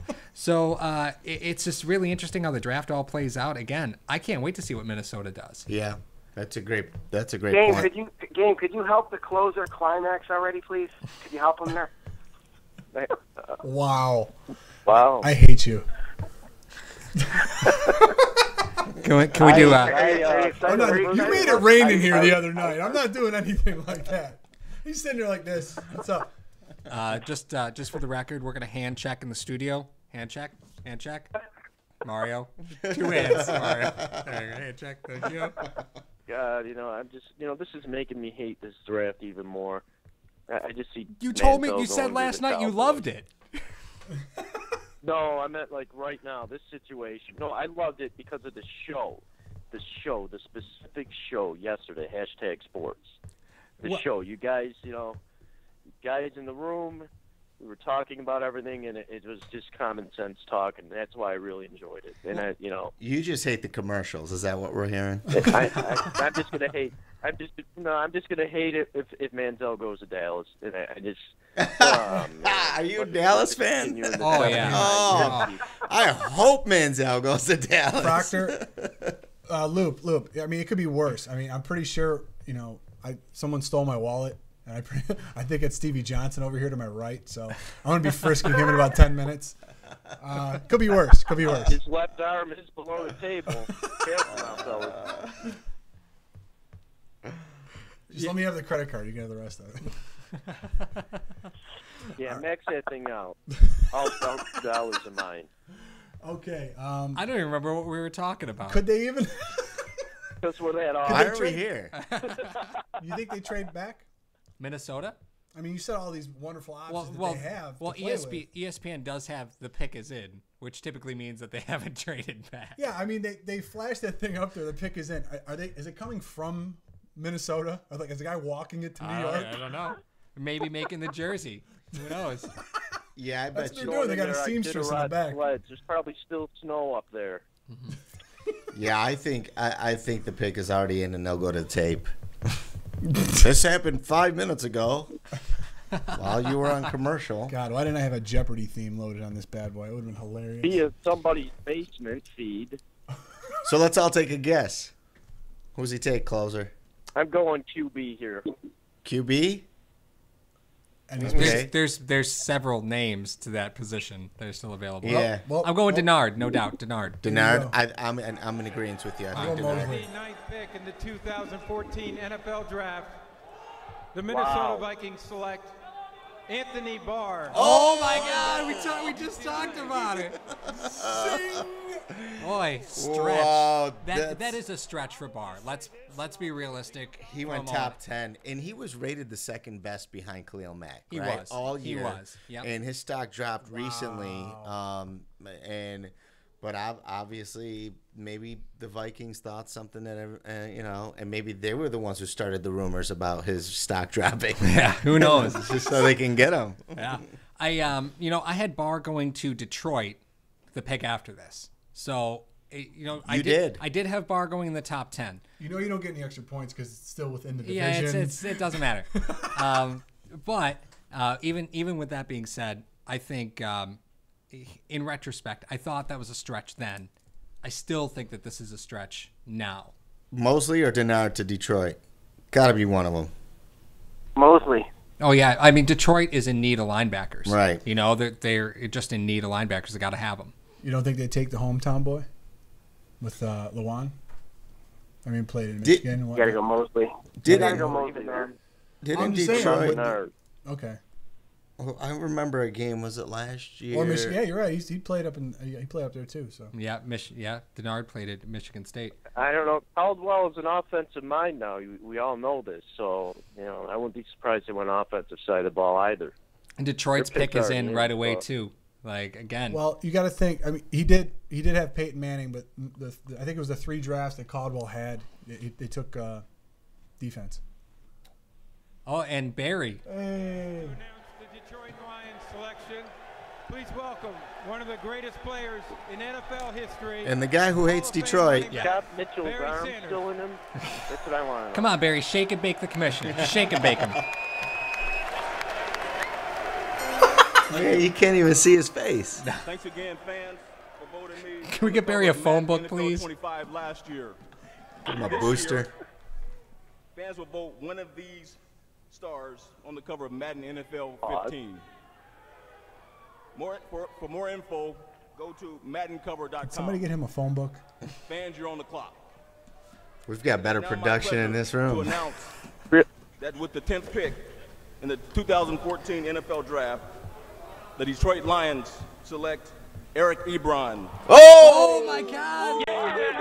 What? No, that came up last night. We talked about that last night again. Yeah. Actually, that was wasn't it? Yeah. So I talked about it last night, and you wanted to sell your child on the black market. So. Yeah. I'm a big Eric Ebron fan. I wanted the Bills to take him at 9. Hey, Barry. I'm not really sure about this pick. I don't know. I like to thank the fans for Madden 15, but you're on the clock right now. But Eric Ebron, you got a few tight ends there already, and get your hand off me. And I feel I'm like not Andre really sure the Giant over here. Oh my Lord! Did not see that coming. Especially since they signed Pettigrew to an extension, they brought him back. But again, he's aging. He's never really been the tight end that they wanted. No, he was. I mean, you could even call him a bust. Yeah, you know, you can. I mean, they picked him. Well, he was a first rounder. Pettigrew, right? Yeah. Top 10. When I said this last night, this would be the most common sense on the offensive side of the ball. The common sense pick would be Ebron, because look what it'll do to Megatron. Loop, you called it. You gotta be kidding me! You got literally 2 number 1s out there now. Well, and unfortunately, there wasn't enough wide receiver, like top talent wide receiver, like top 10, that Detroit felt that they could go out and get somebody. I think we all kind of knew that Golden Tate was not the answer. You know, I don't think that's a stretch to say. I think we all kind of knew Golden Tate was not the answer. Wow. But right. Well, I think you're right. Everybody going to the, Loop, you talked about it. You said, they've got an offensive-minded coach over there, and they can go offense, and they did. And I think that's a testament to what the Bills are doing as well. This is a pass-first type of league. They want high scores. They've taken away every right the defenses have to make tackles in the middle or on a wide receiver or on a quarterback. They might as well throw flags on them and let them play. So this is not a bad pick by Detroit. I mean, they're looking to win games 41-40. 48-43, and they're okay with it. I don't think they plan on stopping anybody. That's right. For sure. Yeah. This is a Colts type offense defense. When they had Manning. Is Eric Florial going on here? Hey Barry, you want to get on my shoulders? Okay, I think Barry could sleep in that. That's like a tent. Why isn't he propping Scott Mitchell's arm underneath him instead of at his side? I mean, he still has his left arm from all the handoffs. Practically ripped it off. Oh my Lord! So if you're Tennessee, aren't you stuck right now? Think of what their needs are. They need a quarterback. Yes. They need a running back. Yes. Front office. Well, yeah, they need some front office. But the best player on the board is a cornerback and an offensive tackle. Those are the 2 best players on the board. And Taylor Mosley. Lewan, yeah, and Mosley Bernard, is still on the board. Mosley. Yep. So if you're Tennessee, where is the need for you? Because ultimately, the biggest need for them is quarterback, running back. Quarterback. And they're not going to address that right now. And rumors came out that the Giants would love Manziel at 12. That report did happen on PFT today. They would take Ebron if he was there. Probably. At 12. Yeah. The Titans, you talk about running back. I don't even know if a running back is going to get chosen in the first round. I mean, it's a commodity now that isn't that important. I mean, the stock has dropped on running backs. I don't know forever, but people they come in 3 at a time and they leave 3 at a time. Mm-hmm. Their shelf life is only about 2 to 3 years. Mm-hmm. They put the miles on and they throw them away. Yep. So I don't. And then the Jets sign running him, back. And then, yeah. That's what happens. That's right. I can just see the perfect scenario happening tonight that I go to bed and Johnny Manziel still hasn't been drafted. Oh God, heaven. That would be heaven. God. Haters. We got a bunch of haters in this room. Give me that. I'm getting that. The only thing I wish I want Johnny Manziel to go to the Cowboys. That's it. Sorry, Loop. I know you're a Cowboys fan. I'm going to mute myself. This is ridiculous. Well, I think things in this draft have officially gone buck crazy. Buck crazy. Hashtag buck crazy. Oh my God! Look at this yes, picture. They of Manziel. have. It looks like he's holding a beach ball. You see That's that? You see how small his hands are? That's a junior football. That's true. The first thing that I want my quarterback to have is huge hands. Well, and that's why the Bills were so. That's why your quarterback. Yeah, right. Your tight end too, right? That's why. No, my tight end to have a tight end. No, seriously. If you look at Culpepper, his hands were so small.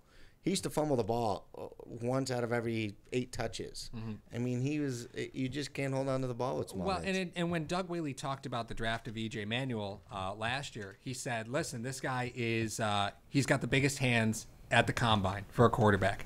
In the cold Buffalo weather, that's what you need, and that's what you need to succeed. You got to throw the ball through the wind. You got to throw the ball through the cold weather. That's what we got to have. We got to have the quarterback with the biggest hands. Mm-hmm. And I don't think there was a quarterback in this class whose hands were as big as E.J. Manuel's.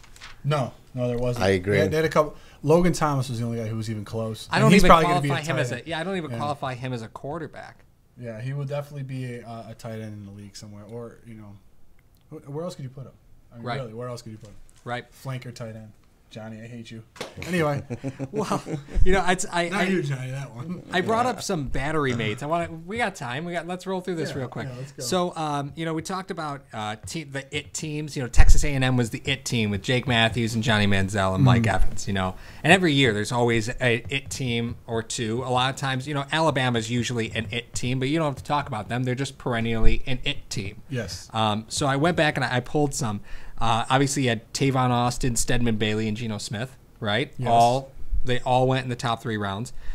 Previously, before, they had Oklahoma State with Brandon Whedon and I'm looking at your cheat sheet. Justin Blackman. Yeah. You had Baylor RG3 with Terrence Williams, Josh Gordon, and Kendall Wright. Wow. You know what the one was before that? What? It was TCU. LaDainian? Is this how far back we're going? No. Oh. This is relatively recent. TCU with Doug Martin, Austin Pettis, Kellen Moore, who is their quarterback. Who is the other wide receiver? Stevie Johnson? No, it was not Stevie Johnson. He went to Kentucky. Willie Flipper Anderson. It was not Flipper Anderson. Mike Mayock is reporting that it may be Manziel or Denard to Tennessee. If they take Manziel, it's just a total stretch. I understand they don't have a quarterback. I get it. They have Jake Locker, who really hasn't ever been healthy. So when you take a look at your options, you got a quarterback who's never been healthy. Well, St. Louis has got that, and Sam Bradford. There's no difference. I can't believe Taylor Lewan's not in the discussion either. I don't understand I just like that they have Dave Grohl on the roster. I mean, that's just awesome in and of itself. Well, Charlie Whitehurst, Dave Grohl. Who do you think they're going with, Luke? I think they go corner. They go with Denard. I tend to agree with you there. He's the best player on the board right now. Was the pick in yet? Yes, it is. They're selecting. Taylor Lewan. Tennessee Titans select. Taylor Lewan. Hey. Tackle. Thank you. Hey, feed delay. Thanks for ruining my Christmas. Yeah, Tommy, you're about 5 seconds ahead of us. Hey, by the way, your girlfriend's throwing a surprise party next week. Yeah, right. I did say that earlier. Yes, you did. Taylor Lewan next to Warmack? Somebody. Yeah. Listen, and Andy Levitri. Taylor Lewan is next to. That's what I want to know.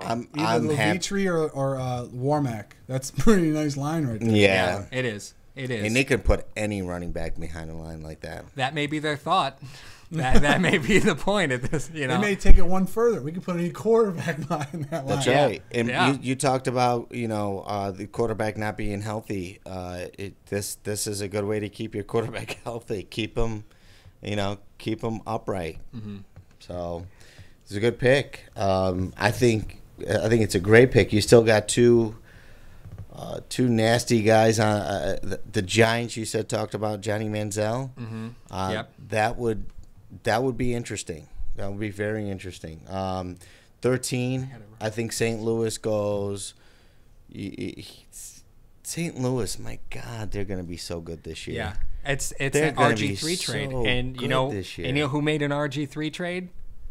The Buffalo Bills. Yeah, they'd spice. Anytime you swap out first round picks, that's going to be what happens, especially when you give up future year picks. Yeah, and the Bills are really banking on being a above 500 team. They are banking on making the playoffs because there's no reason that you deal a top 10 pick twice. Well, I think, to move up 5 spots. Ralph Wilson passes away, God rest his soul. It would be just, to go to the playoffs or even, make a run at the Super Bowl. It could be, Ralph Wilson coming down and kind of spirit or whatever and sprinkling some heavenly dust. Who knows? Anything could happen. I don't know. I'm still kind of shocked that Lewan went as late as he did. Yeah. It's but that's what happens when teams jump on quarterback. Blake Bortles going. We talked about what could happen if a quarterback goes off the board early, and I really thought that there would be a run on quarterbacks, and other teams saw that positions were sliding, and they just took advantage of it. Yeah. And so much of the draft you can't plan. You can't prepare for this kind of stuff. Absolutely not. And it's also based on teams and what they need. Sometimes a quarterback goes off the board, and all of a sudden you see every quarterback start going off the board, or a wide receiver coming off the board. Everybody wants to get their wide receivers before they run out, So there may be a top 10 rated player who's on the board, but everybody's going after a certain position before it runs out. So, and that's what happens with Taylor Lewan coming off. I didn't have him going in the top 10, and not because I didn't feel he was a top 10 player. I just felt that there's some stupidity in teams that are picking at the top 10. Yeah. I mean, that's why they're in the top 10, because they can't do it right, especially the Lions. I don't know any other team who's had a top 10 pick every single year as much as the Lions have. Actually, I there was a stat on that recently, and I think it was in the last 15 years they've had the most top 5 picks. Right. Not even top 10, the most top 5 And that's picks. got to tell you how good their GM is, and I know it used to be Matt Millen, but and I think he picked a wide receiver every year for 4 years, 3 or 4 years. Yeah, but they would have had a mutiny if they didn't take Calvin Johnson. I agree. Yeah, their hand was forced. They didn't have a choice. Yeah. And that was the only guy they should have taken. Yeah. Oh, yeah. The only wide receiver they should have taken in those years. Mm-hmm. Mike Williams, I believe, is one of them. Roy Williams. Williams. Charlie Rogers. Charlie Rogers. That's what I was. Yeah, back-to-back broken collarbones. Yeah. Yep. I remember Charlie Rogers. Had him on my fantasy team. Thanks, Charlie Rogers, for a whole hot pot of nothing. Yeah. Mike Williams was nothing but problems from the get-go. Yep. He was even nothing but problems in college. I'm surprised they picked him up. And the Giants are now, their pick is in, and the Giants have no offensive line. They have nothing on the offensive line. They've had depth issues there all offseason. They've never addressed them. They've had salary cap problems. Don't say it. What? Your favorite guard. Xavier Su'a-Filo. Xavier Su'a-Filo. Could happen. Su'a-Filo. Or Zach. Or he's the only one left. Zach Martin. Probably. Yeah, and again, you're outside of the top 10. You can take a guard, especially a guard like Su'a-Filo, who was a tackle for 3 years and moved into guard recently. So I don't think that's a bad move for them. Well, I think there's going to be a move on wide receivers right now. I think from 12 to 22 in the next 10 picks, I think you're going to see 3 to 4 wide receivers go. Mm-hmm. I think the wide receiving depth on this draft is really deep. So, and they should start coming off the board. Mm-hmm. As far as the Giants, I think they need a wide receiver. Yep. That's one of their. I mean, they need a lot, not just wide receiver. They need you're right, offensive linemen. They need some defensive guys. They've pretty much only got one position covered, which is quarterback. Everything else needs to be filled. And you may see them jump on a guy like Jason Morrow because Eli Manning had no safety valve last year, and Eli Manning was awful. So what's the best way to wrangle in a guy who won 2 Cooper Manning awards? I'm sorry, excuse me. He wasn't Cooper Manning. I'm sorry. No. 2 Marcus Vick awards. The easiest way to wrangle that in is to get him the safety valve that he needs. Yeah. So that's tight end. Right, which Ebron was, I think, the guy that everybody thought they would pick, but he's no longer there. So you're right. Tight end now, the next rated tight end is they can get him in the second round. I don't think Amaro's going to slip to the second round. I think on most teams, he's going to be the second-rated tight end. I don't think Amaro's going to slide that far. I don't think he would make it past a team like San Francisco. Like San Francisco's going to draft a tight end this year. I'm hoping that it's, if the Bills don't draft. Picks, so, yeah, exactly. If the Bills don't draft Joe Don Duncan, I'm kind of hoping that that he goes to San Francisco just because that's where I think where he's probably going to end up. But, the pick is in and Goodell's on his way. Tommy. Silencio. With the 12th pick in the 2014 NFL Draft, the New York Giants select Odell Beckham. Wow, off the board, early. Wide receiver. Makes total sense for them from a need perspective. Yeah. Makes total sense from a need perspective for them. Yeah, I agree. I muted myself, by the way. I muted myself, so I was prepared. So, Loop, what do you think about this pick? Eli needs a guy to throw to. He didn't have anyone to throw to or hand off the ball to last year. I think this helps enormously. It's definitely a very good pick for the Giants. St. Louis being is an NFC guy. Yeah, and again, the move is made better because it's one guy less for St. Louis to pick.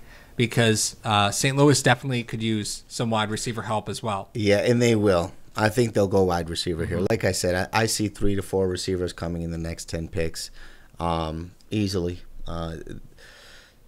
So I think St. Louis goes wide receiver. Any other picks for St. Louis? Cornerback, maybe? You can never really go wrong when... Well, they lost Finnegan. They did lose Finnegan. And he played terrible for them. He was really he was really off his rocker. It was just more of a comfort thing with Fisher because he had experience with him. So and this guy fits the mold of a Giants prototypical receiver in their 2 Super Bowl era. The last 2 Super Bowls. He's physical. He seems to get better as games go on. He seems to fit that Manningham mold when he was good. He seems to fit that Cruz mold. Every wide receiver you can name the Giants, this guy seems like he would be a fit for that team. I don't know if I'm too far off with that. No, I definitely don't disagree with you there. Game, where's your head on that? I think you can, maybe people think I'm talking about the wrong Manning here, but Manning. You could put Manning. Manning. You could put a lot of receivers with Eli, and he'll be all right. You know what I mean? He'll know what he's supposed to do. Although Eli didn't have the best of years last year. He's still a 2-time Super Bowl winning quarterback who knows how to get it done. He's very even keel. 2-time Super Bowl MVP. Yes. Yep. That as well. So, I mean, if you put any wide receiver with Eli, he's going to be pretty good. I mean, yeah. Didn't Manningham come back to him? Manningham came back. So, I mean, I guess the Mannings have that effect. Yeah. So, yeah, I mean, they have Plax, and Plax, big guy. So I don't know if he really fits the mold of Odell Beckham, but Manningham may. How tall is Manningham? He's a pretty short guy, isn't he? About 5'11", 6 feet. Mario Manningham? The receiver. Yeah, Mario Manningham. No, I thought he's 6'2". Is he really? Yeah. So he doesn't fit that mold. They're about the same size. Yeah. Same size. Yeah. But this really does seem to fit the mold of what they have done over the past several years, from 2006 to current. I'm sorry, he's 6 foot. It makes sense. Oh. It's not a surprising pick. And correction on that, yeah, Mario Manningham is only 6 foot. I really thought he was taller than that. Speak to the big catches that he's made. You talk about wide receiver, and you think that they're taller. That just means that they play bigger. That's another thing that can plays big, plays fast. Yep. So you've still got Denard on the board for the Rams. You've got C.J. Mosley for the Rams. Which is astounding that C.J. Mosley is still on the board to me. Yeah. Shocking. But again, middle linebackers, there's something about him because last year Ogletree slipped all the way to the late 20s. And I couldn't understand why. I thought Ogletree was one of the best defensive players in the entire draft. And he slipped to the late 20s last year. And again, it's about positional need. It's sometimes the best player may still be on the board. The best player available may still be on the board 6-7 picks later. That's right. And you saw Marcus Lee as a wide receiver that can go to the Rams. They still need a number one. They don't have a number one. Yeah, I don't want to talk about Marquise Lee. That is not a good time for closer. Okay, well, I'm going to give you a chance to retract that. Do you want to retract that? Who's your next rated quarterback? Next rated quarterback? Mm-hmm. I've got a guy who everybody's talking about, Cody Latimer. All right, this is a 1-year guy out of Indiana. Yep. Who just ripped it up this year. And everybody's got him rated, 4th, 5th rounder. Mm-hmm. But you talk about potential. This is a guy who he hasn't done anything before this year, but this year he just seemed to all of a sudden blossom. Mm-hmm. And you think he goes in the top 2 rounds? I mean, from a again, the top 15 picks are typically potential. Guys who have proven, right? But half of them are typically potential players, right? So when you take a look at a guy like Lattimore, I think he'll probably get picked in the 2nd round because I think teams are going to stock up on wide receivers in the 2nd round. Yeah. Well, I think they're going to do it in the 1st round. Well, I totally agree with you. 10 receivers. I totally agree. In the 1st round. But to me, the next best wide receiver on the board, and we've been talking about him for a long time, is Jordan Matthews. The kid's a student of the game. He's fast. He's big. Can't teach that stuff. No, you can't teach. You can't teach big. Yeah, you can't teach big. You can't teach speed. So, no, I'm a big fan of Jordan Matthews. I don't think there's a team here that he would be a bad fit for. And there's still Kelvin Benjamin, who's 6'5", 240 pounds. And we have a bet, actually. The game and I have a bet on Kelvin Benjamin because I said that Kelvin Benjamin was going to be better than Mike Evans. I actually bet you that? You did bet me that. I would have bet for that because I think he would be better than Mike Evans. Yeah, Mike Evans hasn't really done anything. No, about you. That was definitely you. I remember betting you the Andre Johnson. Yeah, and James Jones. Well, that's because that happened last night. Yes. That's why. What are the odds that the Buffalo Bills pick a wide receiver in the 2nd round? Go really deep. No pun intended. Yeah, I mean, you're the man to ask that question. I mean, the odds are very low. Yeah. So I think for the Buffalo Bills, let's talk about them for a little bit. 2nd, 3rd, 4th rounds. Needs, there's a lot of them. Tight end being one of them. Tackle being another one. Safety. I think you get some more depth on that line. I think you don't know really. I mean, you draft 2 wide receivers last year, and you pick one this year. Yeah. You draft 2 safeties last year, and you pick. Are they going to pick another one this year? Right. To try to replace the void left by the bird. Well, the Bills may be banking on the Cordy Glenn path to success, which was Cordy Glenn was the 4th or 5th rated tackle on most teams' boards. That means Zach Martin could still be sitting there come the 2nd round. That's right. So I mean that's absolutely a possibility for them. I don't know if that's where their head is necessarily, but it's without a doubt a possibility. With that 2nd round and the run on receivers, it's going to push talent down the board that the Bills now will be able to take advantage of. Either they're going to be able to go out and get it off, an offensive lineman. They're going to be able to go out and get a safety because there's 4 safeties in this draft who are very, very good and may not make the top 32. Last year, E.J. Manuel was doing a lot of, not pocket passing, but they had him moving right, mostly to the right. That's called running for your life. Right. Yes. Well, when you don't have a good offensive line, you tend to develop plays that have the line move to the left or to the right, giving more time for the quarterback to release the ball. So let's say they decide that they want to go tight end. Sean overcame leukemia with the help of St. Jude Children's Research Hospital. He now plays football at Auburn University. Sean. With the 13th pick in the 2014 NFL Draft, the St. Louis Rams select Aaron Donald, defensive tackle, Pittsburgh. Wow. With Chris Lewan, you better get some shoulder pads now if you're a 49er quarterback or a Seattle quarterback. Goodness. What? With Robert Quinn. I'm speechless. I don't understand going DT. Well, I don't get it. I think this is for me, it's a division pick. They're fighting for their division, right? So they want to figure out, okay, how do we stop people in our division, and you got to stop Marshawn Lynch. You got to stop Frank Gore. Whoever the back is in Arizona, depending on which week, is it still Mendenhall? I mean, are we still? No, he retired. He retired. Who do they have back then? I don't even know. I have to throw something up real quick because I want to throw up, so I have to throw this up. I just checked my phone, and my dad taught me everything I know about football, which took about 4.5 minutes. He sent me a text message, and you all can see it. At 7:59, what did my father say to me? Wow. My father, and I quote, "You still think the Bills take Lewan? I think they trade up and take Watkins." Yeah. 7:59, 1 minute before the draft officially started. Thank you, Papa Paul, for showing me up yet again. Show us how you backdate your text messages. Those are pretty sweet. The teacher is still the teacher, and the student is still the student. Apparently so. Apparently so. Your dad should be in here. Luke, what do you think about Donald going to St. Louis?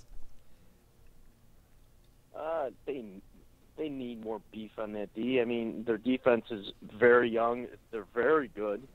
They have great promise. I think you have brought that up several times too. I think the defensive shift, you could thank the Seattle Seahawks for that. Yeah. And I just think they're just copying what their blueprint is and continuing. And that's Jeff Fisher football right there too. That's a Jeff Fisher pick. That's right. Yeah, it's funny too. That's very true. But again, when you talk about the Seattle Seahawks, correct me if I'm wrong, Tommy, but we're not talking about pressure up the middle. We're talking about coverage with the linebackers and pressure from the edges. We're not talking about a DT. Well, the reason they're able to do those things is because they have those unsung guys in the front. That's right. Mm-hmm. Well, Seattle does have a very Ian Bennett, so I mean they have everything. And just to walk through that division, you get a DT to plug up the run games, right? That's essentially what you do: constant pressure on the quarterback, and to plug up. Yeah, I believe they run a 4-3. I think Fisher runs a 4-3. He does run a 4-3. Yeah. But what's in that division that makes DT the best pick on the board for you? Let's just walk through the division real quick. What makes that the best pick on the board for you? Why Donald is a great pick for that? Yeah. Luke, go ahead, take it. I'll go after you. No, I just think it's a great pick because the running game is virtually taken over that division too. I mean, you think of Marshawn Lynch, you think of Gore. You need something to plug that up. You need something to prevent to force the pass, to entice the QB to throw the football a little bit earlier than he should.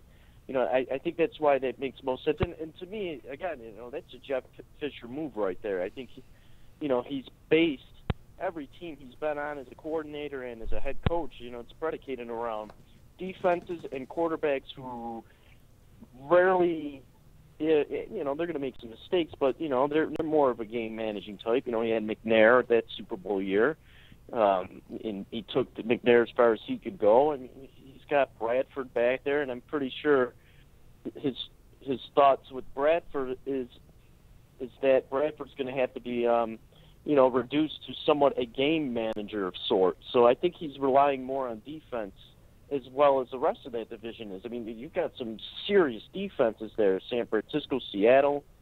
You got the Rams, who've been absolutely punishing the last 2 years on defense with their young guys there in the front four. So to me, this pick is basically branding the West as what it is right now, and that's defense first.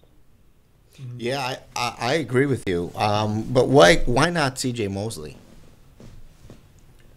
I don't really have an answer to that. I don't have an answer to that one. You got Laurinaitis there. You got Ogletree. You got another. Who's the other outside linebacker? It's just a monster there. Long. Long and Quinn are the ends. Ends, yeah. Mm-hmm.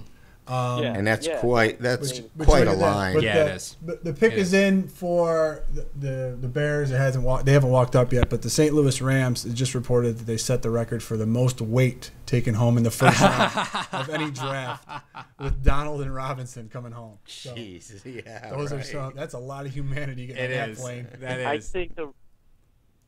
think I want to say offense, but they do have defensive needs. there's a big void with Peppers, and yeah, they signed Jared Allen, but how good is he going to be? I mean, he's got to be toward the back end of his career.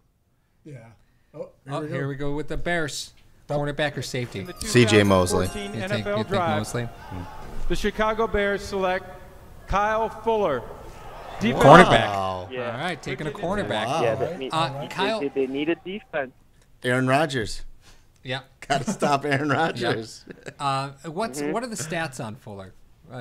How big was Fuller? He 4.49 in the 40. Well, yeah, he's 5'11". Yeah. Yeah. He's at. I mean, they got him at 6'0", 6 feet, 5'11". Yeah. Depending if you measure him in the morning or at night. Right. You know, and here again, Pittsburgh has the opportunity to take one of the best linebackers on the board. They did it last year with Jarvis Jones.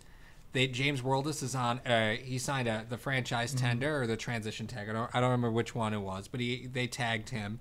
So now here's Pittsburgh again with another linebacker dropping in their lap. And what's the last thing you need the Pittsburgh Steelers to get? Bear. Oh, here. No, you're talking about right now. Yeah, right now. The Yeah, last yeah. thing you need the Pittsburgh Steelers to get is another damn linebacker, because that's all they do. That's right. They go out and they get linebackers and they just destroy you. They'll line them up on end. They don't care. Houston does the same thing. Yeah. And you know, Chicago tends to do the same thing too. Mm-hmm. And so does New England. I'm getting sick to my stomach. I'm just getting sick to my stomach thinking 2 picks ahead right now. Oh yeah, there's Dallas, I'm sorry. and there's Johnny Football sitting there just like Brady Quinn. God.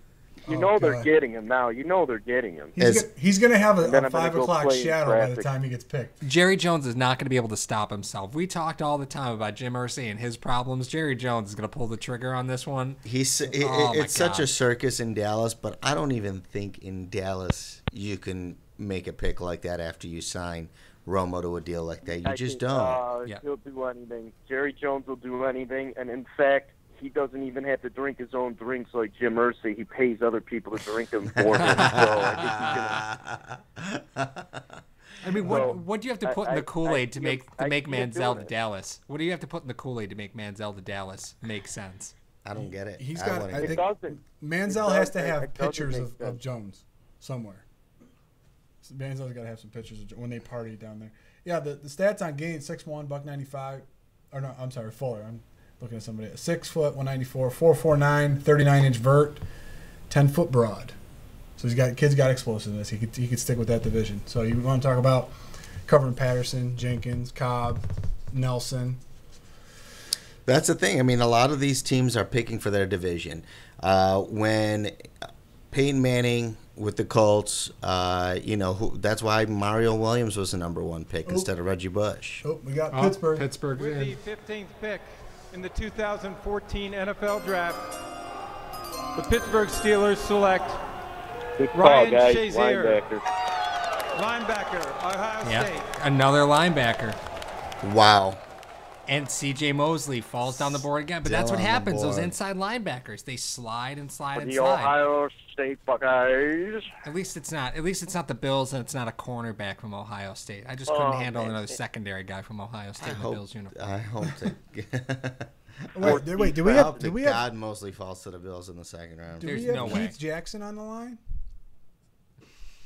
Oh my! Yes, we did from the Ohio State University Buckeyes. Shazier is a pretty good football player. Shows great potential. Witnessed a few games there at the Horseshoe back in 2001 when he was a little kid. But with Pittsburgh taking Shazier, he's not phenomenal in pass coverage. He's not phenomenal in stopping the run game. He's not phenomenal at getting after the quarterback. He's very fast. Oh yeah, 42-inch vert. He's 230. I've seen him play. I don't know about that. Yeah, I've seen pretty much every. Yeah, I've pretty much seen every Ohio State football game in there, and his name's been called up a lot, along with Roby in the defensive backfield. But Shazier is a very, very decent if the plays are within 10 yards. 5 to 10 yards. He'll clean up a lot of messes. So that's what I got out of him. He's extremely reactive off the snap. He's obviously, as pointed earlier, he does have a lot of speed. There's I just think he's a good fit for their system in Pittsburgh, where they rely on speed and swarming and everything they throw at him. He fits the Pittsburgh. The zone blitz is that's right. Yeah. Well, let's talk about what's going to happen with Dallas right now, because Dallas itself. Oh, and I already know. I hate life right now. Well, no, let's talk about this realistically, though, because Dallas has definitive wide receiver problems. They had health issues because of DeMarco Murray, although obviously they're not going to take a running back. They have to draft 47 people in order to have enough players on their defense under the salary cap in order to field the team this season. Because the Cowboys are so cap strapped, they have to acquire more players, man. and their defense is rough. Yeah, I just saw Jerry Jones twitch. He just twitched. That tells me he's making a reactive move. He's taking Mosley. He's got to take Mosley. It's the best pick for him. I think he goes deep. He has to go defense. He has to. Oh man, I just still You have Denard still on the board. Mm-hmm. Yep, Denard's still on the board. Again, there's something about him. I never heard any interviews with him. There's got to be something that's causing him to slide down the board, because he's the best physical corner in the draft. He is. He's absolutely unbelievable. I'll be very happy he's in Dallas. I know, left. Very happy. Yeah. No, Denard would eat somebody alive if he had to. Like he would. He's tenacious. He would. He's awesome. Tenacious. He's going to eat your children. He's going to eat your children. But again, Dallas, I think we keep saying C.J. Mosley because he keeps fitting so many teams, as far as where their needs go. And that's because he's a fundamental linebacker, right? From Bama, right? But again, you have Lee, who has had nothing but injury problems the last 2 seasons. What's the best way to solve your defensive problems? By handcuffing with C.J. Mosley. If you happen to have Lee and Mosley on the field at the same time, that's great, because you can't even guarantee that Lee's going to play more than 5 games a season. He hasn't proven to be healthy. You also you also think that the Cowboys are really a business-oriented team. I mean, they built a $1 billion stadium. They built, they're a $2 billion team, and they just signed a quarterback for $60 million. What do? Give him another wide receiver. Yeah, winning games 55-54 is fun. It sells tickets. the it's Denver a game, circus. I think they go Manziel. I just really think There's they no go way they go Manziel. Manziel. Doesn't make any sense. I mean, how can you sell Manziel? It just doesn't make any sense. But I love the fact that Manziel is still in the building, because the only reason he showed up was he was convinced he was going to be the number 1 overall pick. You don't show up expecting to be 18. There's a 16. pick currently on. Wasn't Aaron Rodgers like that? Yeah. Please don't put Manziel and Rodgers in the same sentence anymore. Unless you say Manziel went to go get him his coffee. But it's funny. There's actually a meme up on at #HTag Sports on Twitter and on Instagram. It's Johnny Manziel saying, "Yeah, I'm going to be in New York," and then Geno Smith on the bottom saying, "Yeah, better pack for 2 days." So you better go out and buy another suit. Didn't Geno have to buy another suit? He did. Geno did have to buy another suit, and then he turned around and fired his agent. That's right. That's exactly what he did. He turned around and fired his agent. Because his agent convinced him that he was going to go in the first round, and he didn't. And that's the thing that agents do, right? They go out there and they try to sell you, all these, bells and whistles, and feed your ego, and prove to you that they're going to be the best thing for you. And it's a 50-50 shot. It's a gamble. So, and they make promises they can't keep at the end. Okay, Tommy, please mute. Come on. I'll mute him. If the gun goes off, I just don't want to hear it. Yeah. Yeah.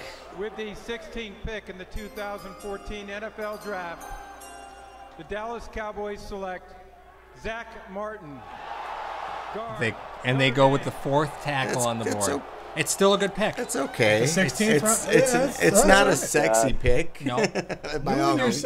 Is Johnny Manziel, doesn't he look like Benjamin Button in that room? Every time I look back, he gets younger. He does. What's going on? And you know what? It's not a bad pick. I don't think it was the best. I don't think it was the best pick for them, in all honesty. Like he's going to cry. Oh yeah, Manziel. Oh yeah, I could watch film of this all night long. I'd love that. I want to see. I can't wait to get home and just watch him get to the 32nd pick and not get picked.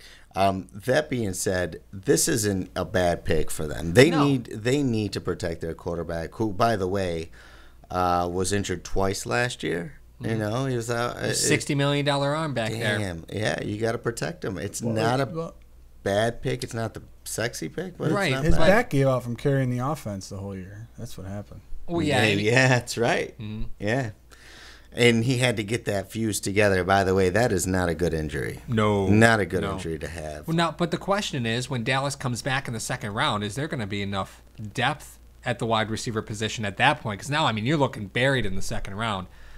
Is there going to be enough depth at the wide receiver position to even make them competitive? I really don't I don't understand why we're talking wide receivers. It has to be defense, defense, defense, defense, defense, defense, defense, defense. Are you saying that because Monty Kiffin just celebrated his 125th birthday? Oh God, I just hate life. Do you stop with the hate life? I think at the end of the day, sometimes you fight bad defense with good offense. Yeah. Well, again, you know, Dallas has had a lot of salary cap problems, a lot, and the best way to counter bad salary cap is to get a decent offensive line so that you can get inexpensive pieces around to make your offense go. Because Dallas has been historically terrible at managing the salary cap. They're always over cutting players. They absolutely need the defense, Tommy. I'm not going to dispute that in any way. But the best pick for them last year and this year was to move forward picking offense, an affordable offensive line. That's what they need. That's how they're going to maintain their cap. That's the best thing for them in that respect. It's the only thing that's going to keep their cap controlled. It gives them consistency from a financial perspective. Makes total sense for them in respect to that. But their defense is abysmal. They lost their best defensive player. They had to cut him. They had decent depth coming into the secondary, but again, that's been dismantled. They have a middle linebacker who can't stay on the field. I can't name a pass rusher. They're 3 or 4 years it would take for them to build that defense through the draft. Yep. They have to do it with both the draft and free agency and with the players that they have. And the best way right now, the immediate way to fight a bad defense is with good offense. So I think this is a good move. At least it's a start. I think their receivers are all getting old. They're always injured. Witten is, who knows how long he's going to still be there. Mm-hmm. I think you build your offense and you let Romo throw the ball around like he usually does and score 40 to 50 points a game. It's the way that it's kind of like the Bill Belichick way when he had Randy Moss and Wes Welker. So I don't think it's a bad move. I think Loop, you should be really happy with that. That the best defensive guy was C.J. Mosley, but he's really in a bad place, man. They need so many pieces on that defense. And he's not a pass-rushing linebacker. No. Like, he's not going to be able to get the pass rush. He's going to cover, but that's what Lee is there for if he happens to be healthy. So from a positional standpoint, Mosley would have been a great pick for them, but he ultimately he's not going to get to the quarterback for you. Mm-hmm. Right. He'll plug up that middle for you, but like I said, he's much more effective in coverage. Have we come to that time, guys? I think so. Have we come to that time? I mean, we were going to preview the top 10 picks for you and give you our analysis in the top 10. We gave you our analysis throughout as well, but we decided to carry it over to about the 16th pick. Why not? It was there. Yes. And moving. It was moving this year. If it's there, you take it. Yeah. I love it. If it's there, you take it. We would like to initially just thank Eric Ward. You can find him at Draft Videos on Twitter for his wonderful videos throughout. Great stuff. Just some fantastic stuff. We're actually going to be having him on the show in early June. So special thanks to the Legend and the Loop for joining us tonight and giving us their little their funny one-liners and their analysis as well. We hope you enjoyed the ride with the sheriff and the closer. Loop, do you have any parting comments before you tuck Manziel in tonight without a team? I gotta say, guys, promote the visual side of #sports, Buck Sports on YouTube. It's a great product. It really is. I looked at it, I'm just amazed at it. I expected it to be good, and after watching it, it's outstanding. It's outstanding. It's unlike any internet thing you've seen. I would promote the YouTube channel too. It's just a great job by you guys over there. We're just going buck crazy over here. Yes, we are. Just like the 24. That's all right. Buck crazy. So, buck. And I'll go over to the Sheriff. Did you get all the presents under the tree that you wanted this year? I said yesterday at the show, it feels like a little bit like New Year's, right? You're excited, and it's coming, and you get to celebrate, and at the end, you're just exhausted. I am exhausted. Is that New Year's Eve or New Year's Eve? Or your prom date? Yeah, I swear. Exactly. I'm just. If you're Luke, you get excited 5 seconds before everybody else in this room does. I need a cigarette. That's all I gotta say. I need a cigarette. That's right, baby. At the end of the day, I think the Bills made a great move. I think the whole city is going to be electric this year. They're going to make it to the playoffs. Keep going offense all day. Keep going offense for this whole draft. Get a tight end. Get a tackle. Defense is set, man. And the defense is set. I agree. So just build it up. Buck. Mosley went to Baltimore, guys. C.J. Mosley. And Baltimore selects another linebacker. Alabama. You know, great pick for them again. An inside linebacker that tackles. Can you remember? Did they retire 52 yet? Or is he going to wear it? They're going to retire 52. He's not great wearing pick it. for Baltimore. They already got my boy from last year, who I really loved. They needed him. They needed yeah. Baltimore will be fine. I think they'll make a small comeback this year. The Jets have just got to be thrilled that Denard's sitting there right now. Oh my God! Yeah. The Jets are going to be thrilled with Agreed. Denard sitting there. Agreed. But hey, Loop, I know you mentioned some things about the production of the show. I just want to give props to our producer, Hassam Al-Makdar. Great job today, man. Thanks for everything, brother. Yes. Kudos to you, my friend. Running around like a madman back there. It's outstanding. Yeah. It's outstanding. Yeah. It really is. It pays to have a good producer. Absolutely. Yes, it does. And closer, what do you got to put a nice little bow on this present? Oh, man, I'm still, I'm thrilled that the Bills are showing that they want to take over. Like, that's what they want. They're saying, listen, we're the Bills. We're not going to be pushed over any longer. We have the number 9 pick, but that's not going to stop us from moving. They're making a statement to the rest of the league, the rest of the division, and I think it's apparent. They don't plan on stopping you right now. I think they plan on trying to outscore you. So, and that's exciting for me. I can't wait. If you remember last year, I think in the first 8 games, they were the only team left that had scored 20 points a game every single game until up to that point. Right, and that's because Dan Carpenter had basically compressed his big toe by kicking 75 field goals the first 5 games. But that's true. But even with that being said, the Bills were able to move the offense 15 yards down the field in order to get into field goal range. So, thank you, Buffalo Bills, for making this exciting. I mean, you want to talk about something that's exciting. This is exciting for Bills Nation. It's not the pick that I necessarily would have wanted, but I'm not going to deny taking Sammy Watkins. Just like when we got C.J. Spiller, you can't deny the player that he is. I thought Sammy was the second best player in the draft. I love this pick. I'm going to lose sleep tonight because I passed on Mack. Not because the Bills would have done great with him because he fits outside the scheme that they're going to probably run with Schwartz, which I know we talked about.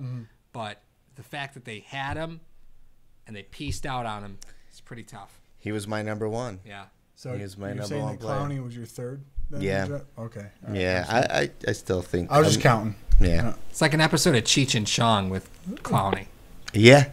It is. It is. All right, man. We're going to go to Houston, bro. All right. Hey, what are your closing statements? You know I don't do closing statements because there you go. There's my closing statement. You know I don't do them because they're just utterly ridiculous sometimes. What? And you make us do them, and then you tell us that they're nonsense? I have to wrap up the No, my closing statements are ridiculous. Okay. Because you've seen the one time I tried to do it. I did the Masters one, and it was just total dumpster fire. Yeah. But I would like to say all of you that joined us for the draft, if you decided to mute Mel Kiper, hopefully you got a few laughs. Hopefully you got some insight from us, from Loop, Legend, Sheriff, and the closer. I Am the Game. We'll be back here tomorrow night right at Hashtag Studios at 7 p.m. to cover the second round. It's been fun. We're going to be having more episodes on YouTube. If you want to check us out at hashtagsports.net or buckbuck.com, our official sponsor. I think all that's left to say is deuces. We'll see you tomorrow.